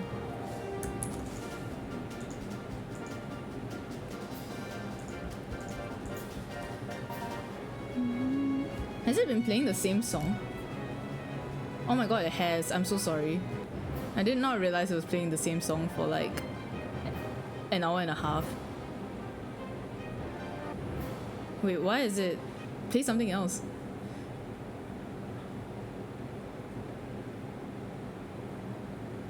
Okay, I'm so sorry. I did not realize it was playing the same thing. Oh, speaking of that song, the song that was on repeat is done by Yu Uta. Their links are in the description. They recently got a ear infection, I think, or something that has to do with their ear, and they have to go to the hospital for it. So if you're looking for music for any sort, like, you know, for your wall or something, when they come back and they reopen commissions again, please consider supporting them, because I think they might need it, you know, having to go to the hospital and all. It's probably not cheap. Yeah, please support them. I'm pretty sure they'll appreciate it a lot. Their stuff is really good. Their stuff is very, very good. So if you like what you hear and, you know, you have some money to spare and you want some music for your OCs or anything really, like, please consider commissioning them. Their turnaround time is incredibly fast as well, so please consider. Yeah. Okay, let's move over to what's this? What should I use for this? Phone, I guess? Since it's in window capture. Hold on.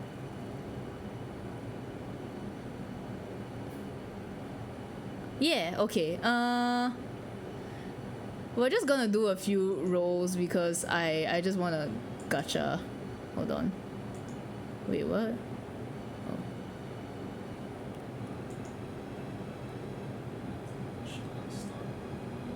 Your shit can't start? How come? Oh no. Do you wanna download LD Player instead? Okay. You can play Arknights on it as well. Okay, I guess, yeah. 2 fairy. Oh, right, there's a lot of new stuff. Okay. I just wanna roll. Let me stop the music for now. Okay, hi guys, this is Reverse 1999. This is my wife. Balloon party through a crazy party, one of many others. Okay, cool. Oh wait, no. Oh shit, right.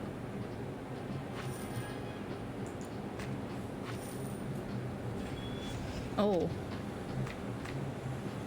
Oh, claim all, claim all. Wait. Oh, we get free login bonus. Whoa. Oh, wow, candy. Okay. Compensation for fixed issues. Okay. Sign in.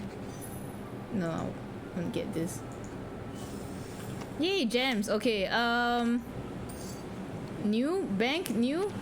Oh, okay. The horror show. Ooh, and these costumes look good. I'm not getting any of the costumes though. I might get this one. She looks so pretty.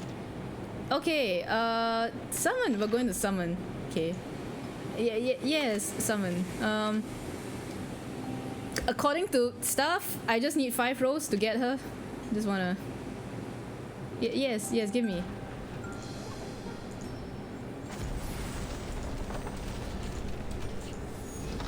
Okay, well, I hope I get a new 5-star character, please. Star? No.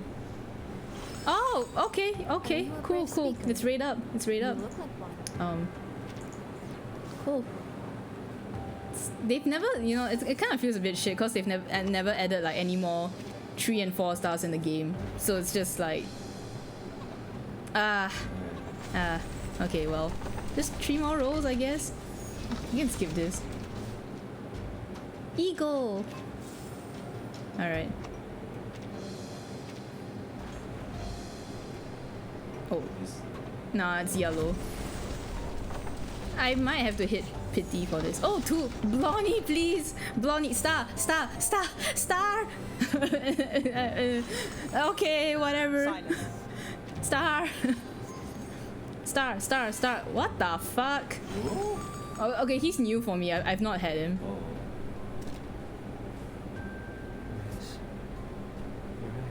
Why are you so happy about that then, huh? Why are you so happy about that? He funny. That's a cool pulling animation to wheel. Yeah. Look, it's John Titor. How many is this? 10, 20, 30, 40, 50. 2 more. 2 more and I'll get 2 fairy. At least give me the new 5-star character. My god, man. Please, star. Ugh. Oh, this is good. I didn't even get the character like last time, bro. Come on. Wait, what? Oh. Dude, where is she? Blondie. Okay, well, this is my confirmed. This is my confirmed 2 fairy pool. So, please. I hate live. I'm never getting the 5 stars are live, man. It's lies. At least I got a second beacon, I guess. Yay. This is confirmed. This is a confirmed, like, you know. I'm responsible for your team. Every night you fall asleep. That's creepy. Oh. Do I pull 10 more? I'm gonna pull 1 more 10. What? I've never gotten that in my life. I'm gonna pull 1 more. Blondie, come on. Come on, man! You can't be kidding me! I just want the 5-star. Okay, fine. Show me who is it? Oh my god! I'm not pulling anymore. I'm saving this for. Oh my god. Really? Wait. Oh. Hello. I think we've been sorted. Wow.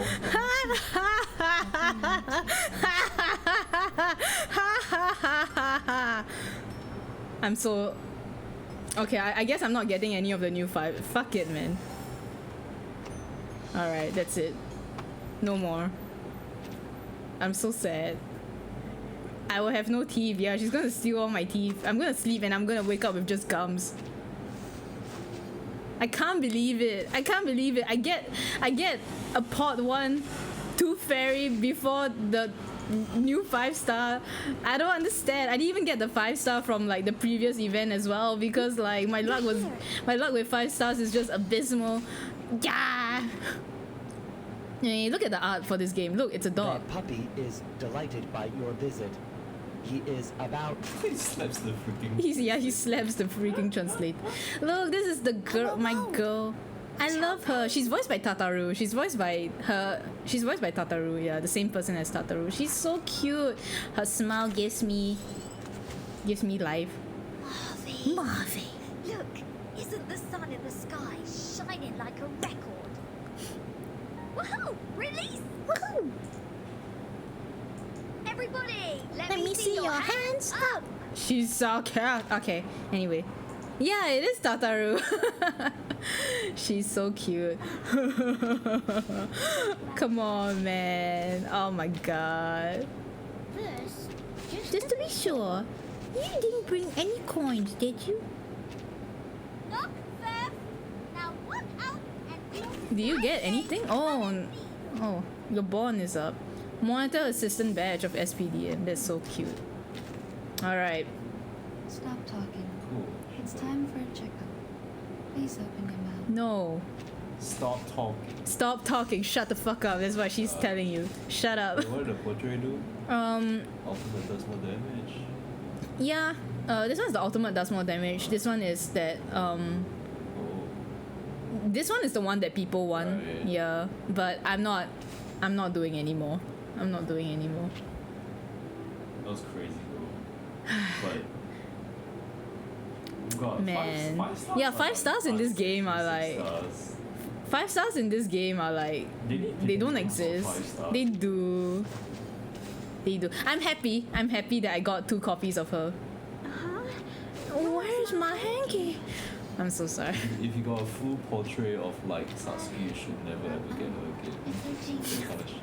You know the FF14 like fishing skill, like slap surface. Slap surface slap. Yeah, surface Yeah, slap. slap the people away. Oh wow. Quiet down when you're before I me. didn't know which layer to get, so I got. Oh, I mean I don't know. Rabies. Okay. Why? You can't install it? Like on boosters. Oh. You've been hooked by Ninja? Oh, like the class? Hello. I'm glad you're enjoying it. Ninja is really fun. Yay! I'm glad. Now you're gonna get couple tunnel with it. I'm glad that you're having trouble. Look at the characters in this. Like, you have weird inanimate objects in this gacha game. Are you here for Oh god, these ones are so scary. 115, 100. Did I get? Oh god, all of them are. Huh. The moment you step on. Oh, they're all full portraits. Okay. Yeah, they're all full. What the fuck? All my 3 stars are full. Okay. I'm glad you're having fun with Ninja though. Like I really like playing Ninja, even though I don't play that often. And Andrew really likes playing Ninja as well. So that's good. I'm glad that you are enjoying the Ninja. Stop talking. It's time for She a keeps checkup. telling me to stop Please open your talking. Do I have enough? I do have enough. Okay. I'll do this after stream.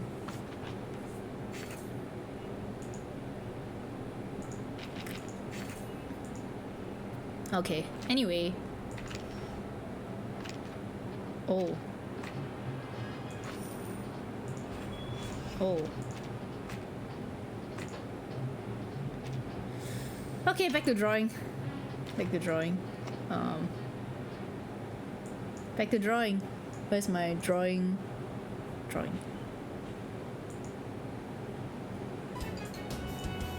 Alright. Yeah, that was reverse 1999. I mean, I don't really recommend like gacha games to people because I feel like gacha games can sometimes, you know, they cause a lot more harm than good, especially if you're not really into it. And I know that not everyone wants to like start it, but it's a good game with good art and it has good story. The translations are honestly kind of hit and miss sometimes, but I feel like this game, like they have a lot of concepts that you know, takes a lot from cultures and like and stuff. Like not like cultures as in like, oh, you know, we're gonna do something Asian, oh, we're gonna do something American kind of thing. It's more like very specific time periods of culture. So the latest event that they're doing right now is based on like the horror fad in 19 something, 1980s, yeah. The previous event, they focused on like the FIFA Cup thing during the 1960s. So it even included stuff like the hippie movement of the 1960s and stuff. So it's just kind of like cool stuff here and there. Their event stories reference a lot from actual history, and their main story also has references to a lot of that as well. So cool stuff, yeah. I'm pretty sure that there are people who have uploaded, you know, playthroughs of the main story. And if you are looking for the first event story, I did stream it the previous time. I'm probably gonna stream this tomorrow. I'm a history nerd, but I definitely can't do gacha these days. Yeah, nah, like I only started it because Andrew was interested in starting it, and I was like, yeah, you know what, this looks cool. I'll give it a try, and I got hooked. You know, but I am in a better position to like deal with it. So if I think I'm spending too much, then I'll probably stop. But so far, I think I've been doing pretty good with it. So yeah. I will be streaming like the event tomorrow because like right now it's too late for me to actually like do the event. So I'll probably just like try and upgrade the new character that I just got. Are you? Oh, I was gonna ask like, are you gonna roll? But I forgot that you're still downloading.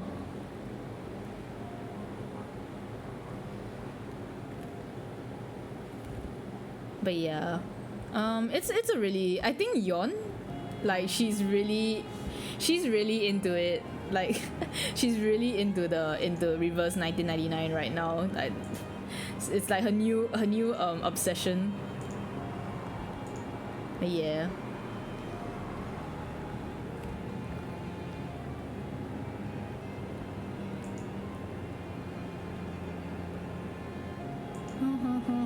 I think I'll try and complete as much as I can for this, and then I'll go to bed. Oh yeah, wait, I wanted to watch the new Pokemon stuff too, kinda, still. Shouldn't take me too long to complete this, I think.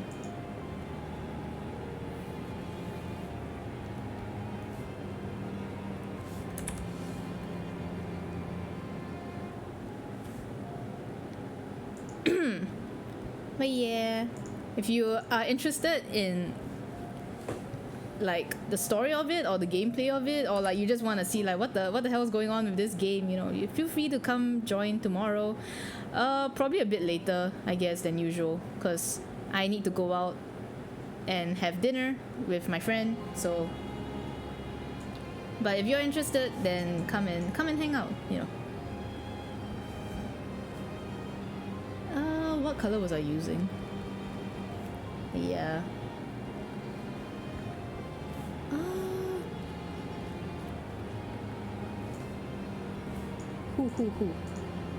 No, I'm so sad that I lost a follower to ads, but it's okay. I guess it's okay, it's fine. Twitch ads are really long. Like, I remember it's like 1 minute and shit. Unskippable. I don't know why they would turn it on. I mean, I guess they'll be like, hey, don't you want revenue? And it's like, I guess, but I don't really stream for like, you know, I don't really stream for revenue. I just stream because like it's kind of fun. 6 in a row? Oh my god. Okay, you know what? I would unfollow if I got 6 ads in a row as well. Okay. Okay, that's so stupid. I'm so sorry. Yeah, I have no idea why it did that.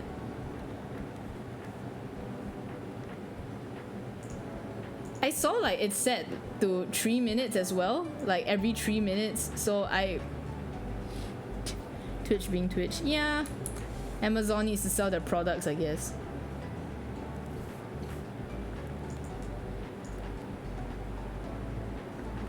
I can't believe I didn't get the new 5-star character even after like 6 rows, and I got like man.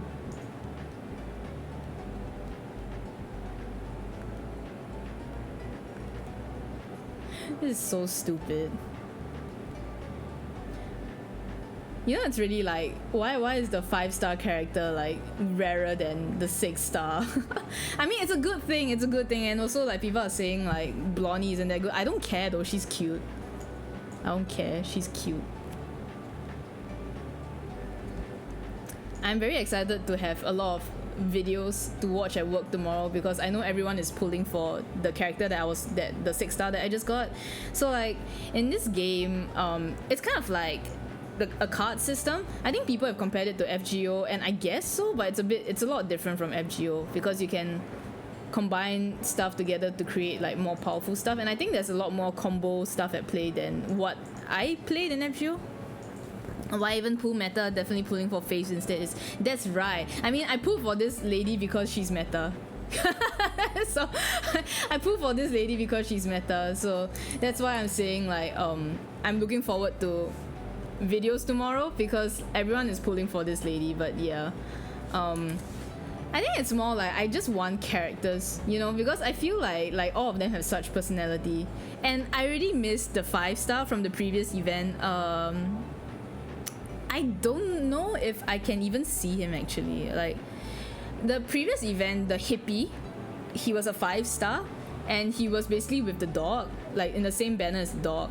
And the same thing happened, you know. I was trying to pull for him because I want to collect the male characters, right? You know, for me it's like in gacha games, I always kind of want to where there's a mixed cast. I always want to be like, oh, you know, I want to pull for the male characters because I want to show that, you know, there are people who are pulling for the male characters, right? And I just kept like I tried. I just kept going, and I also got 2 6-stars without getting the 5-star, and I was just like, I don't understand. I don't understand how this is happening, you know. Like the rate of getting a 5-star is, let me see. Details. Yeah, the rate of getting like a 5-star is almost 9%. It's like 8.5%, while the rate of getting a 6-star is 1.5%. And the same thing happened. I got 2 6-stars before like getting like the 5-star on rate up. It's so stupid. I feel like this is also the same thing in Arknights. Like a lot of the times when I kind of want to complete the banner, I don't even really get the 5-star as well. It's so weird. It's so weird. I guess that's just how the luck is. Which I think some people will say like, you know, that's good luck. That's good luck, right? Like it's always better to be able to pull the stronger one, you know, the rarer one. But at the same time, sometimes it's like, what if I like the 5-star character better, you know? And sometimes it just feels a bit ridiculous. Like, why? But yeah, it's just weird that it happened twice. I'm not complaining, I swear, I'm not complaining.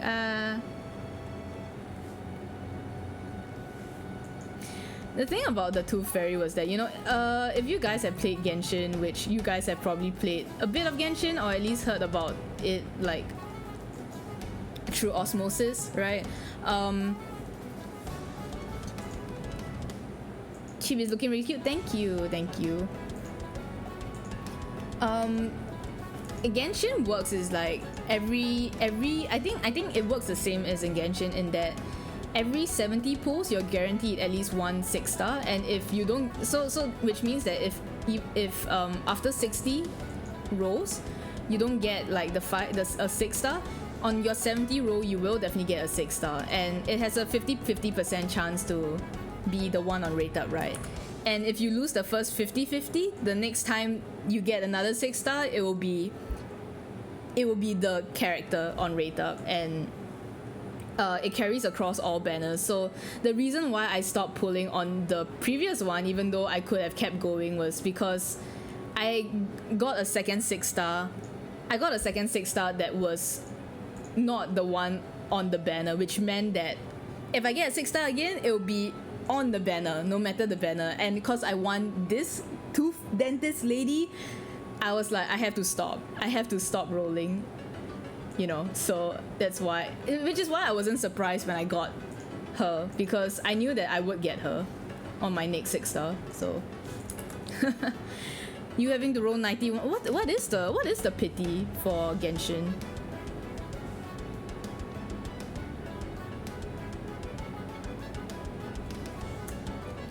Like for reverse 1999, it's 70. It's every 70 rolls. Well, what's the pity for Genshin?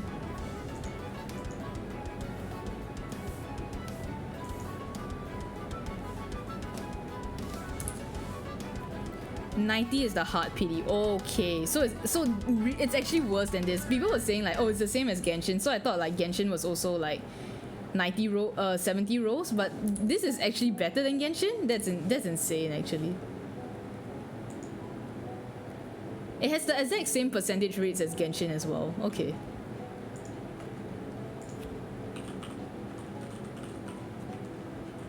So like I've been watching 70-80, I think. Okay. I feel like 70 makes so much sense though, but you said you had to roll 90 once to get a 5-star. Oh my god, though.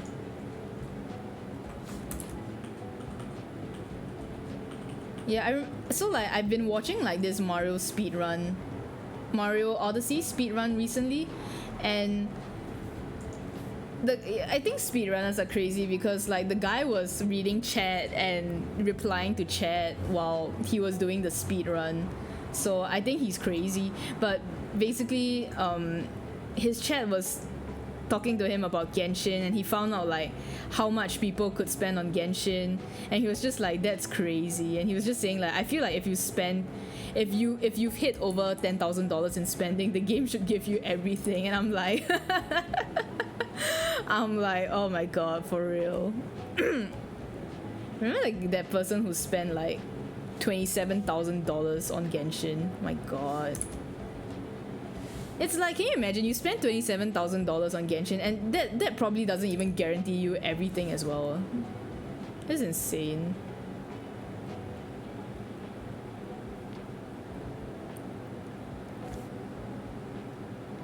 Is this all for this? Yeah, I think so. Oh no, there's still the ribbon. Okay.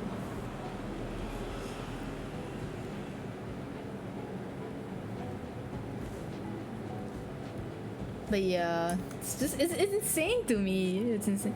Weapon banner in Genshin is worse than the character banner. Yeah, that's the thing. So like I used to play, cause I touched a bit of FGO, and then I used to be quite into Dragalia Lost, right? And Dragalia Lost used to be worse because you could gacha. The gacha had 3 things like within the same pool, right? You could gacha for summons or character cards, like I forgot what they were called, worm something, but like they were cards that you basically could use as a sort of equip in that sense. It's kind of like FGO. FGO also has those cards, right? The essence and shit. So it had that as well, and because of player complaints, they eventually removed the cards from the gacha, which I think was like a really good move. But yeah, I think after playing those games, I kind of was like, okay, you know, if a gacha game forces you to roll for multiple things, more than one things in the gacha, I'm not playing it. Like, I'm not playing it because I feel like that's just, you know, it's just unfair. It's just not fair. Like, there's so many ways you can get cucked from it. So I decided that like, if there's any mobile game, no matter how good looking it is, no matter how interesting it is, if it has more than just characters in the gacha, I'm not playing it. There's just so many ways that could be, you know, exploited against the players. I don't see why you have to. And I heard that the weapon substats are also like random, right, for Genshin. So it's like if you already have something that is, you know, if the weapon substats, like the equipment substats are like random, and like you also have weapons that are random from the gacha, then you know maybe you shouldn't like I just think that's just kind of shit. But yeah, which is why I play like Reverse 1999 and Arc Knights, because it's really like, you know, they only have like the characters, and they don't require that much grind as well, which is why I quite like it. So yeah, like Arc Knights and Reverse 1999, they kind of they're very similar games to me, in the sense that like you just have to go in, like auto your stamina away, and then you're kind of done, you know. And it's only events if you want to go a bit hardcore, then you kind of go hardcore. Otherwise, like it's very easy to just like breeze through the events, kinda.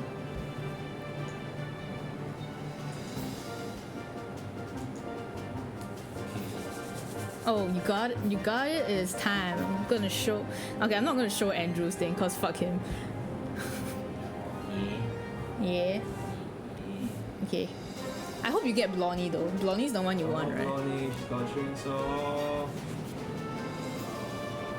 Does she have a chainsaw? Well, I think she. Yeah, Fuck you! Look at this orange. Fuck you and you.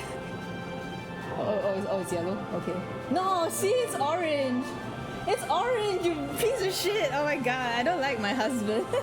Ah! Okay, well, it's fine. You're actually F2P, so like Blondie. Beacorn. Oh, hey, you got Beacorn. Yay! Yay! So I'm just watching Andrew Gacha now.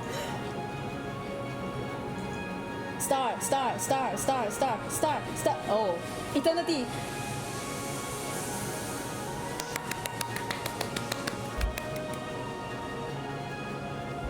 Keep going, go on. Keep going. Oh?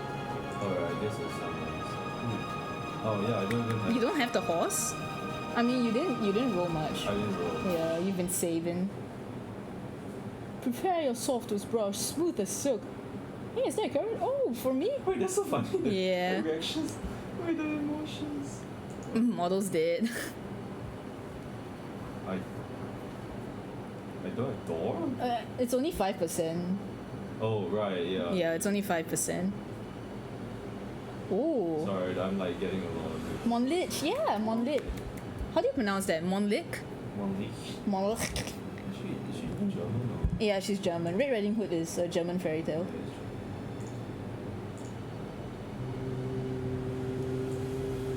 There's also that show-off factor with Genshin. If you have max constellations and weapon, the fully refined streamers don't help. Yeah, no, I mean the streamers, they want you to feel FOMO. You know, they want you to feel FOMO. Because I think for streamers, especially if there's a content creator program, they also like take advantage of that. So definitely, yeah. Definitely.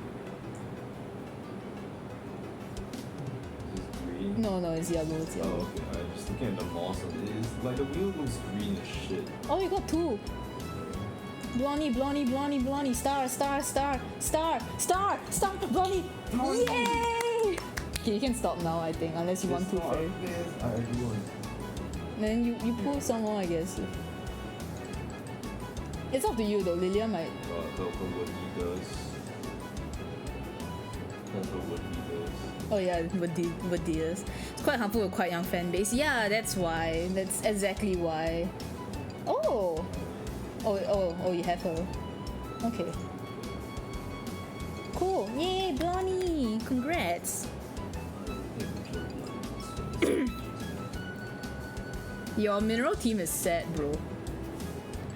Well, I mean, you're pulling for Black Dwarf as well, right? She's also mineral. With my mirrors on the set. Like you're covered for your mineral team. You have Eternity. Oh right, yeah. Then she- Maybe she's like star or something. Nah, She's it's because she's wearing blue. that and like there's a moon, she's moon related or some shit. Yeah, I guess she is, yeah. Yeah, I mean, I've saved up. You have, yeah. 4-star man. Oh no. No, it's fine. Oh. I mean, yeah, oh. My luck is good, so True. make me suffer. Oh. Well, you could get more beacons. I think that's good. Oh, Charlie. It is true, yeah. Oh, you have regulars. I don't think you need Charlie. Blondie. How come? How come he can get 2 blondies in 3 rows and I can't? I don't understand, man. 5 stars. 5 stars don't exist for me. This is like this. I'm gonna get an Ashlock tomorrow. Tomorrow? Oh yeah, it's 8. Hmm? Wait. No, there's no roll tomorrow. I'm just saying the next time I roll in Arknights, I'm gonna get Ashley again. Bro. What? Okay. You know what? You want her, so it's good. It's good. Yeah. Just like, can I give one to you? Can I just gift one to you? Oh my god. Well, if that was allowed, I would have given Ashley to you. My 3 copies of Ashley, you know. Soon to be 4th, apparently.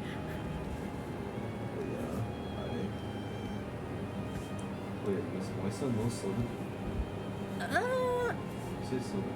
She mentioned Soda Beast's name. I have not read her story. I have not leveled her up enough to read her story. Saw her before. You can level up now. God, now I have like so many people.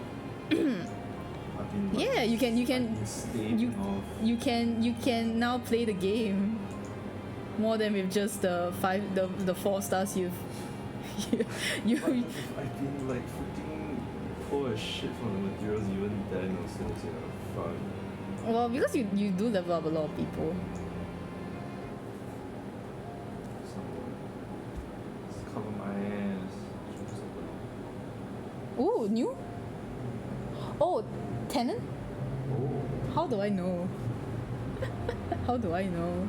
I'm so good. I'm so addicted. That's more like it. I'm so addicted. Oh, she has dimples. She does? Yeah, there's like 2 tiny dots here. Wait, that's amazing. Oh yeah, every character in Reverse 1999 is also live 2D. Even like the low rarity characters. It's kind of insane. Oh shit. That's great.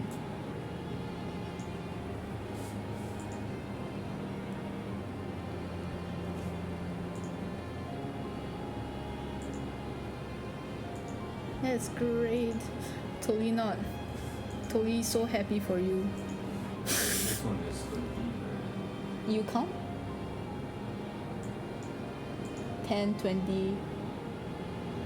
is my 10. This 10, yeah. 10, 20, 30, 40, 50. 53. So you have about 17 more to go. Yeah, 53. Yeah, okay. They count even the singles, like after the 6 star. Right. Hello! You're spending all your points on like the highlighted messages. Hello, Ange. 6 star, 6 star, 6 star. Yeah! Yeah! Tell, like it's orangey, I guess. I can tell. So good. What the fuck, bro? What the fuck, bro? 2 fairy, yay, congrats. Now your game is in easy mode. I would have laughed if it was. No, it's not. You know it's not possible. Those things come. Wait, you should. You know it's not possible for it to be. Not possible? No. Oh, wait. Or is it because she's not in banner at all? No, because you already got 1 off banner, so your next one would be on Oh, yeah. banner. Yeah. Overlay. Rock. Change the world. Jeez. Nice. Well, Oh my lord. Blondie main. You're Blondie main, yeah. I'm a Blondie main.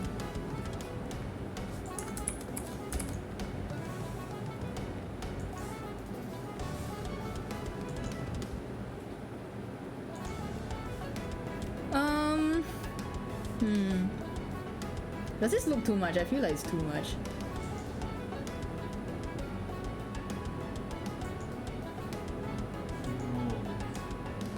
Yeah, free rolls. I feel like doing another 10. Jeez, every time she's Schneider is like, God. Shush! Shut up! There are people who have not played the game in here. Shut the fuck up. They need to know that there is Yuri in the game. Oh yeah, there's and it's lesbians in the strong. game. It's strong. It's strong lesbians in the game. I mean, yeah, it's pretty strong lesbians in the game. Read the story for the lesbians. Yes. We stand. How do I draw tattoos?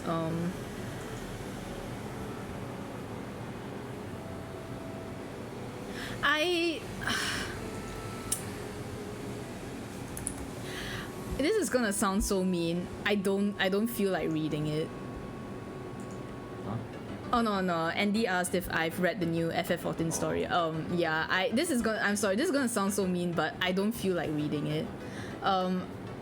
Maybe eventually if I feel like it, but not now currently. I don't feel like reading it. How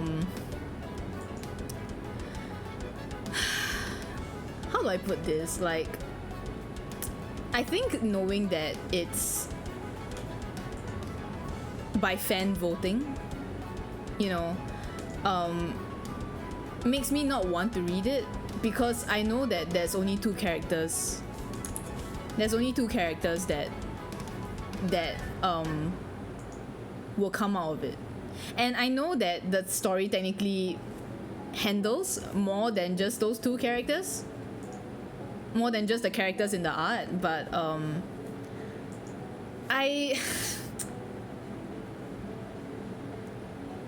really bored of Emmett and Hiv content. I'm really bored of Emmett and Hiv content. I don't really want to like consume anything more of them. I just asked, like Renee read it, so I just asked her like, oh, so was there, cause I saw that there was some like Hermes stuff in it. So I just asked her like, hey, what's the Hermes stuff? And she just told me the Hermes stuff, and I was like, cool. It's sad, but it's the kind of sad that doesn't really serve any purpose. It's the kind of sad that doesn't serve any purpose at all, so it doesn't do anything to me. It doesn't make me go like, oh no, poor baby, oh no, you know, it doesn't do anything for me. So yeah, I saw that there was some nice things, which is why it's like maybe I will read it eventually, but I feel like I would rather someone give me the Sparks Notes version, you know. Like just give me the lore drops and I'll be happy with it. Just give me the lore drops. You know, I just don't really feel like consuming anything about those two right now.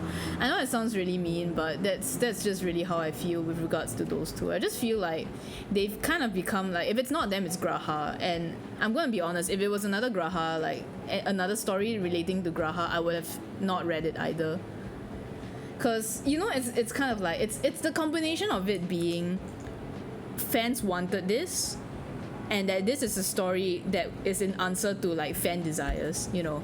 And I don't feel like they are very good with writing stuff that is for the fans, that is in direct response to what the fans want. I feel like those stories, that the best stories that they write are the ones where they just want to tell a story. They're not trying to find things from their asses just cause the fans ask for it, you know. So which is why, like, unless if it was about like someone really like obscure, I would read it, because I'll be like, okay, you know, they've got nothing, I'll read this shit, you know, right? But I know it will not be obscure. The Graha one was nice because like it touched on more than just like the Graha one. And I think that was fine because, you know, that was a story that they wanted to tell. Like, I'm pretty sure they also chose it because it's Graha, but like I liked it more because it wasn't just solely about him, right? And like, yeah, similarly, like this new one is also not solely about Hythlodius and Emmett, but it's just the knowledge that this is in direct response to what the fans want, and therefore like I just don't really feel like reading it, but I trust that, you know, like the lore drops are yummy. Eventually I'll see it. It's nice seeing more Hien. Honestly, I miss him. Oh, you can't say that. You might get haters at your doorstep. Yeah, no, I agree. I thought it was so smart that I don't know if they know that how disliked Hien is by the English fandom, but I thought it was so smart that they coupled him with Graha, you know. So people were like, Graha's in the story, let me read it. Oh, Hien, but Graha's here, but fine, I'll read it. you know, I thought that was so smart of them to do. So mad props. I redid the physical range quest and yeah.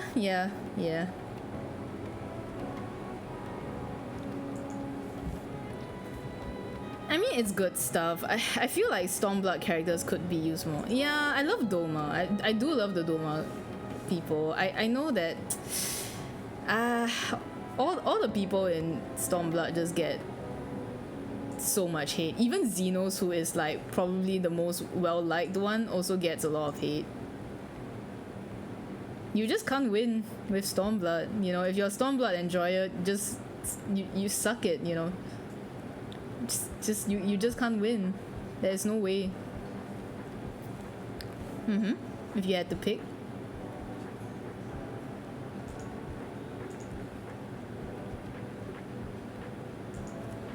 Yeah, you are so right. You are speaking the truth. You are so right. It has a lot of people. It has a lot of good characters. It's just that I think I do agree with the criticism that Stormblood is a bit big. It's a very ambitious story with what it was trying to do, and so like the stuff was spread thin. That one I do agree with, because I do think that if more characters were brought back and given more chance to shine, like people would see just how good that cast is. You know, like I just don't think people really gave them a chance, and I feel like if they had gotten more content, like if they could have gotten more content, you know, they could, like, people would see that they're actually really good characters, but unfortunately, lol. And we know that we will never get content of them because they're gonna be like, oh, you know, I mean, we might get some crumbs here and there, like with what they did with Hien, but like, you know, no one's gonna vote for the Stormblood people besides the occasional few. It's not gonna. It'll never be the full majority. Yeah, you know when I did the healer role quest for Endwalker and like both Arnvold and Fordola popped up, I was so happy. I was so happy. The healer role quest for Endwalker is so banging. I feel like the role quests make me so glad that I'm a healer. Because I found that the Shadowbringers healer role quest was also the best one, personally, and then like the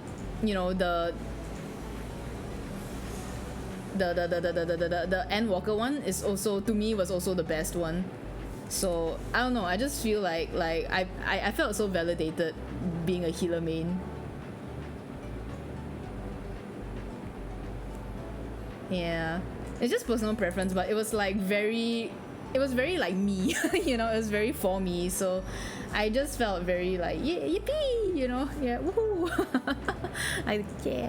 Yeah, I do think that overall quality, Shadowbringers role quests were a lot better than Endwalkers, because there were like some parts of the Endwalker story quest that I didn't like. I didn't really like. Oh, it's half pine. Thank you for the follow. Is that pine as in the pine, or is just a pine?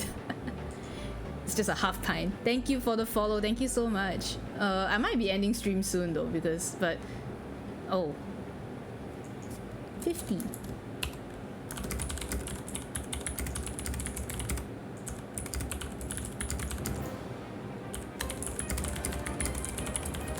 Fist range was a shock to me, also the benefit of me having lore connected to Doma for my war. Yeah, it's really nice when, like, you know, you're just going through like this stuff. You don't really expect it to do anything, and then it does so much. I think that's honestly the best. I feel like that's where like FF14 shines, you know, because I feel like sometimes when they try, it tends to be really hit or miss, but when they don't try, you know, when it's not when they don't try, but usually it's like when you least expect it, they come up with like bangers. So yeah, I feel like it's just like they really do the best when they just have a story to tell, you know. They just have a story to tell. They don't really care. They don't really care like what is popular or like what's like a law that people would want to have or hear. You know, they just yeah.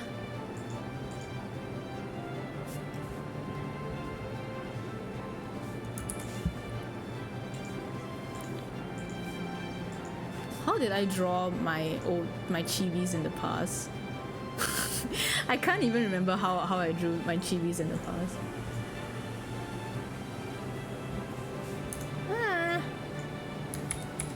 But yeah, it's just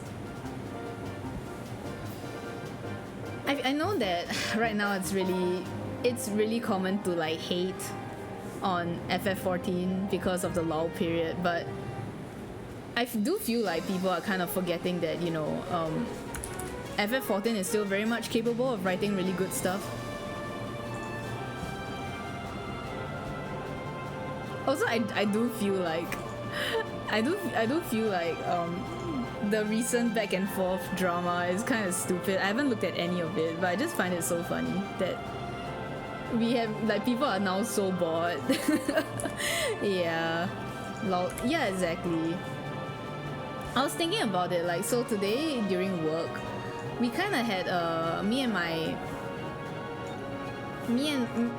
colleague, we kind of had like a bit of a discussion, in the sense that like we were saying how important it is to have like 2 to 3, you know, at least two to three like interests at the same time, right?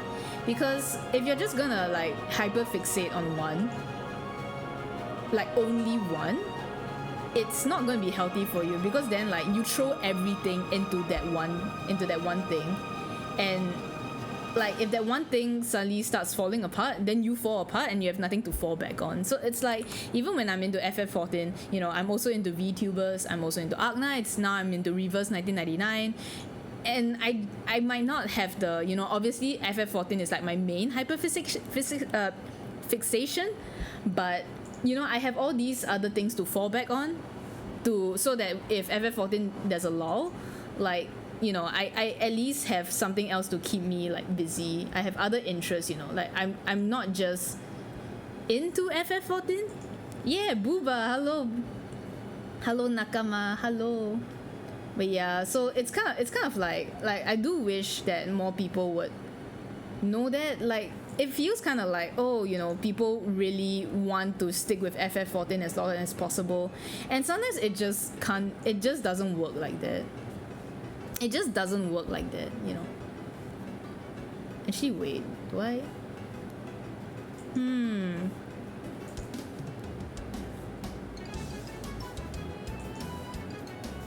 Oh, that's too bright. I feel like I don't really like this though. Hold on. Oh, maybe? Oh yeah, okay, I think this is good. Yeah, so it's kind of like I do kind of think that people need to learn how to have like multiple fixations at once. I feel like is it ableist? You like content cadence of 14? Cadence as in you like the lull, like you have the busy periods and then the lull periods. Is that what you mean?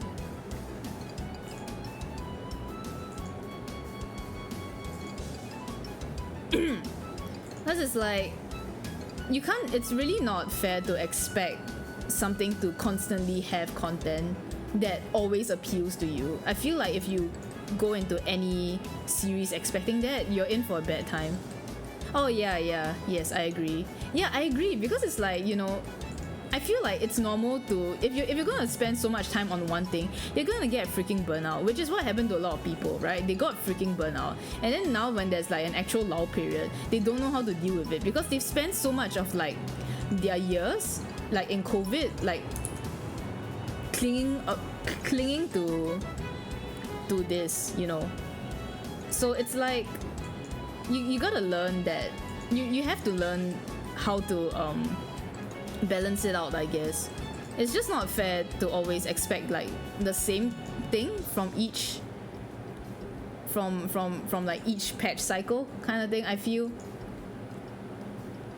And I just kind of feel like whenever I see people go like, oh, you know, I'm so sad that I'm not into FF14 as much as before, and it's like, that's fine.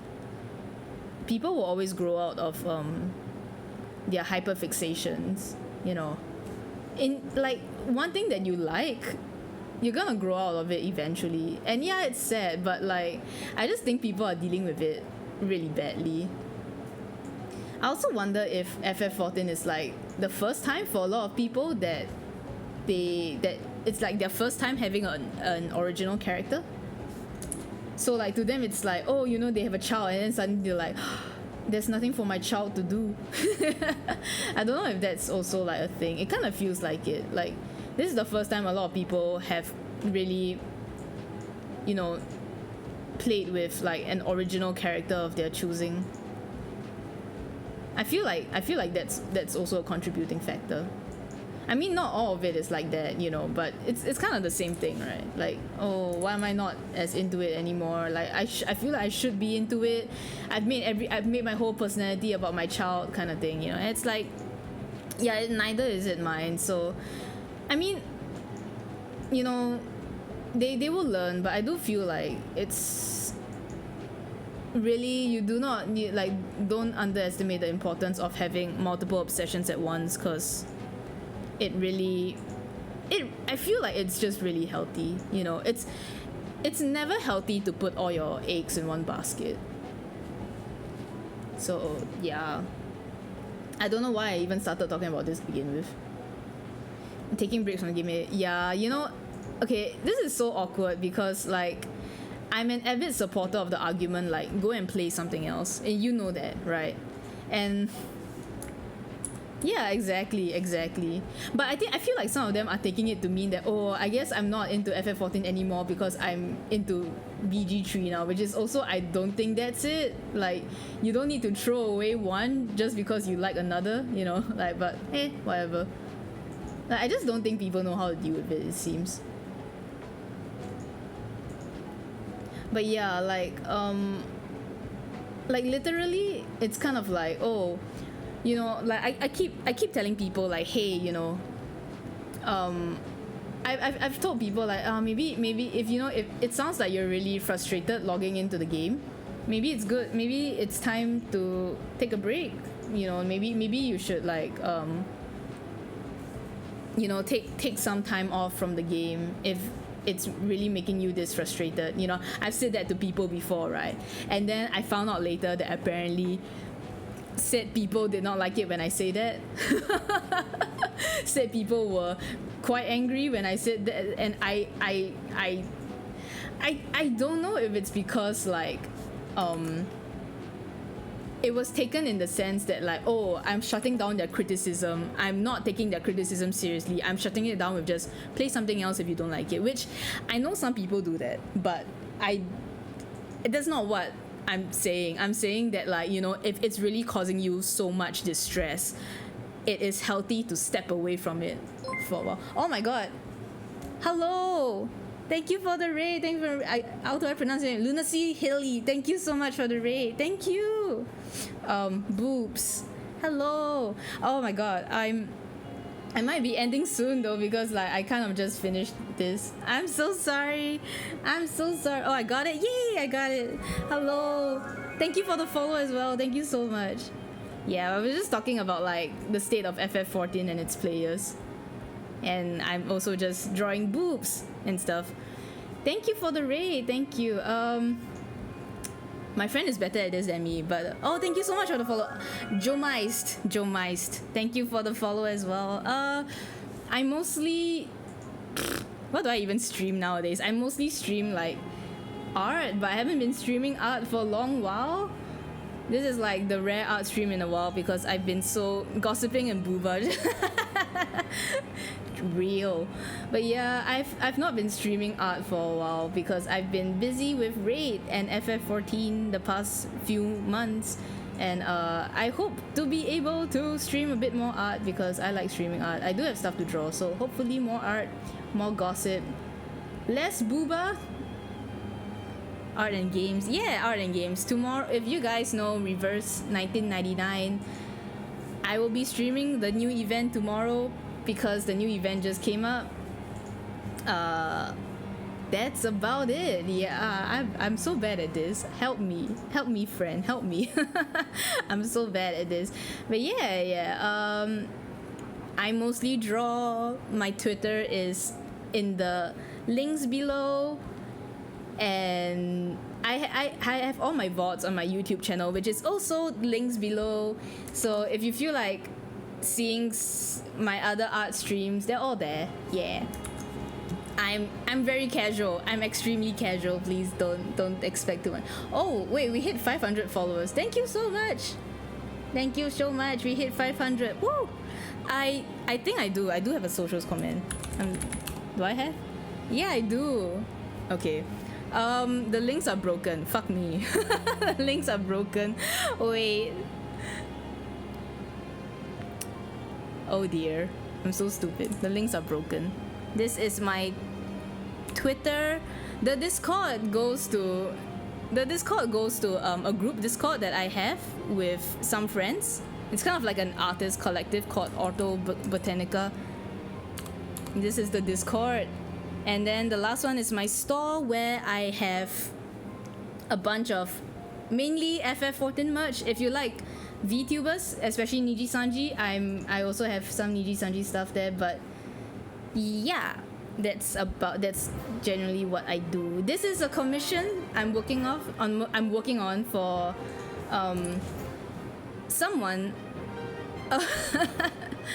I mean, not just me, not just keeping up with what I draw, but 8 other artists who all draw extremely well. We're all friends, and they do extremely good work and stuff. Looks really nice. Thank you. This is for a guy who has supported me a lot at events, and his wife wants to start boofing, so they want to kind of give out like free merch, like free gifts for every like amount spent.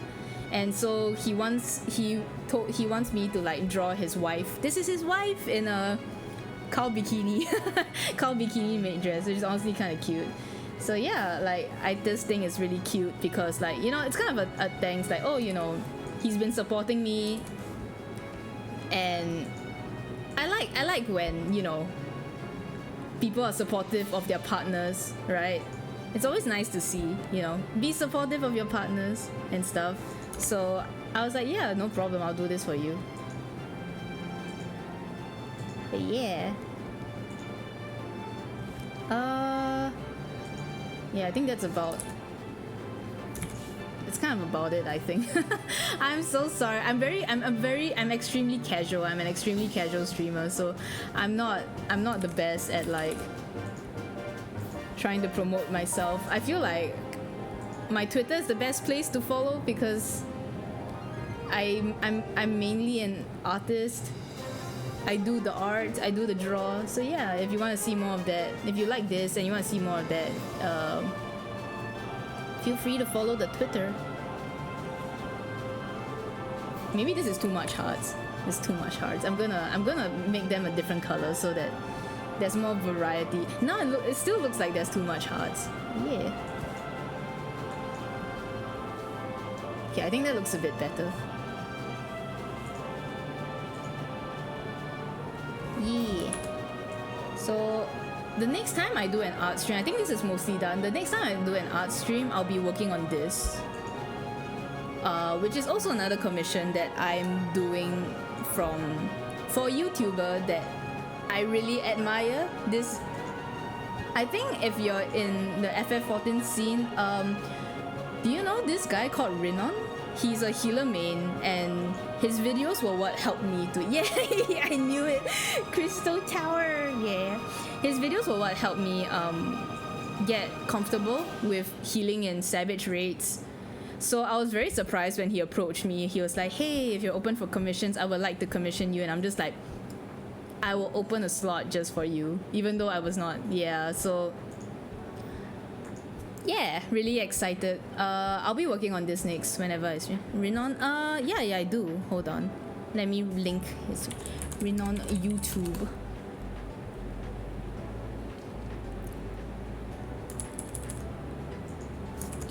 This is him. Yeah. He's a very good healer. I hope that I can I hope that I can be as good of a healer as him one day. What's this? Oh. He's an incredibly good healer. Yeah, I think this is about it. I don't know what else I can do. I'm gonna add like some filters on it. Oh wow.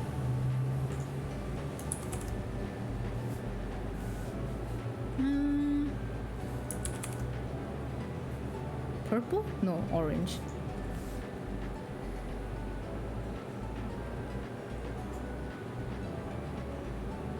I'm gonna add more pink here. A bit more blue? No, it's a bit too dark, too light. You need to get better healing. Well, I think it's like it's it's a you learn the process of it. I don't think I heal very good still. I don't think I heal very like optimally.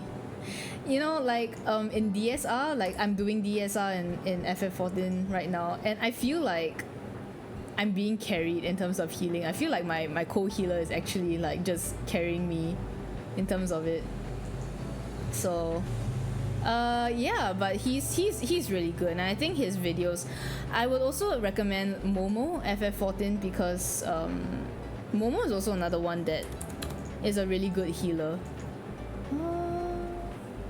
I usually use these textures. Did do my first extreme in AR1 but didn't clear. Right now I'm just a baby melee. Hey, you're doing it though.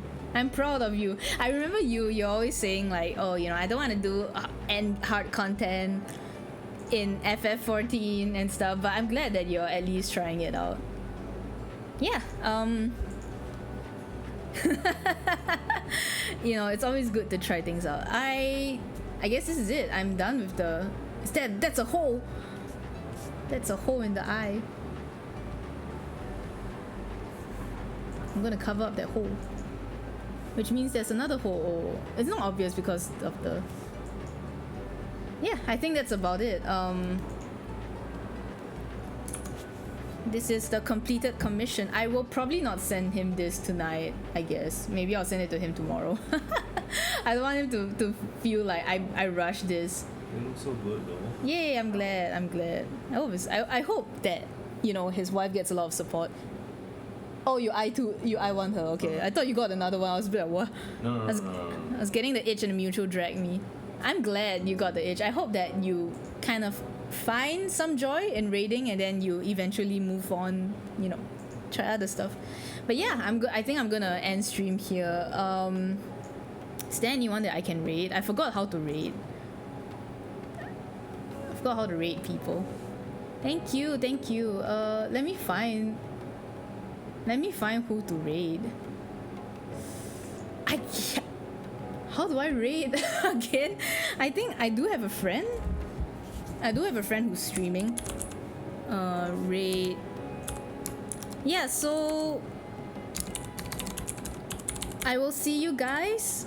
We're gonna go over to my friend Arian who is streaming. He's streaming art. Maybe he's doing some cosplay stuff or like music stuff, I'm not sure, but yeah, we're going to go to him. Please give him your support. He's also Singaporean. Actually, I don't even know if I'm supposed to say that, but he's a great guy, and he has a Mikote VTuber. So yeah, we're gonna go there. Thank you guys for watching. I'll see you guys tomorrow if you are interested in Reverse 1999. Thanks for joining. Bye bye. Wow.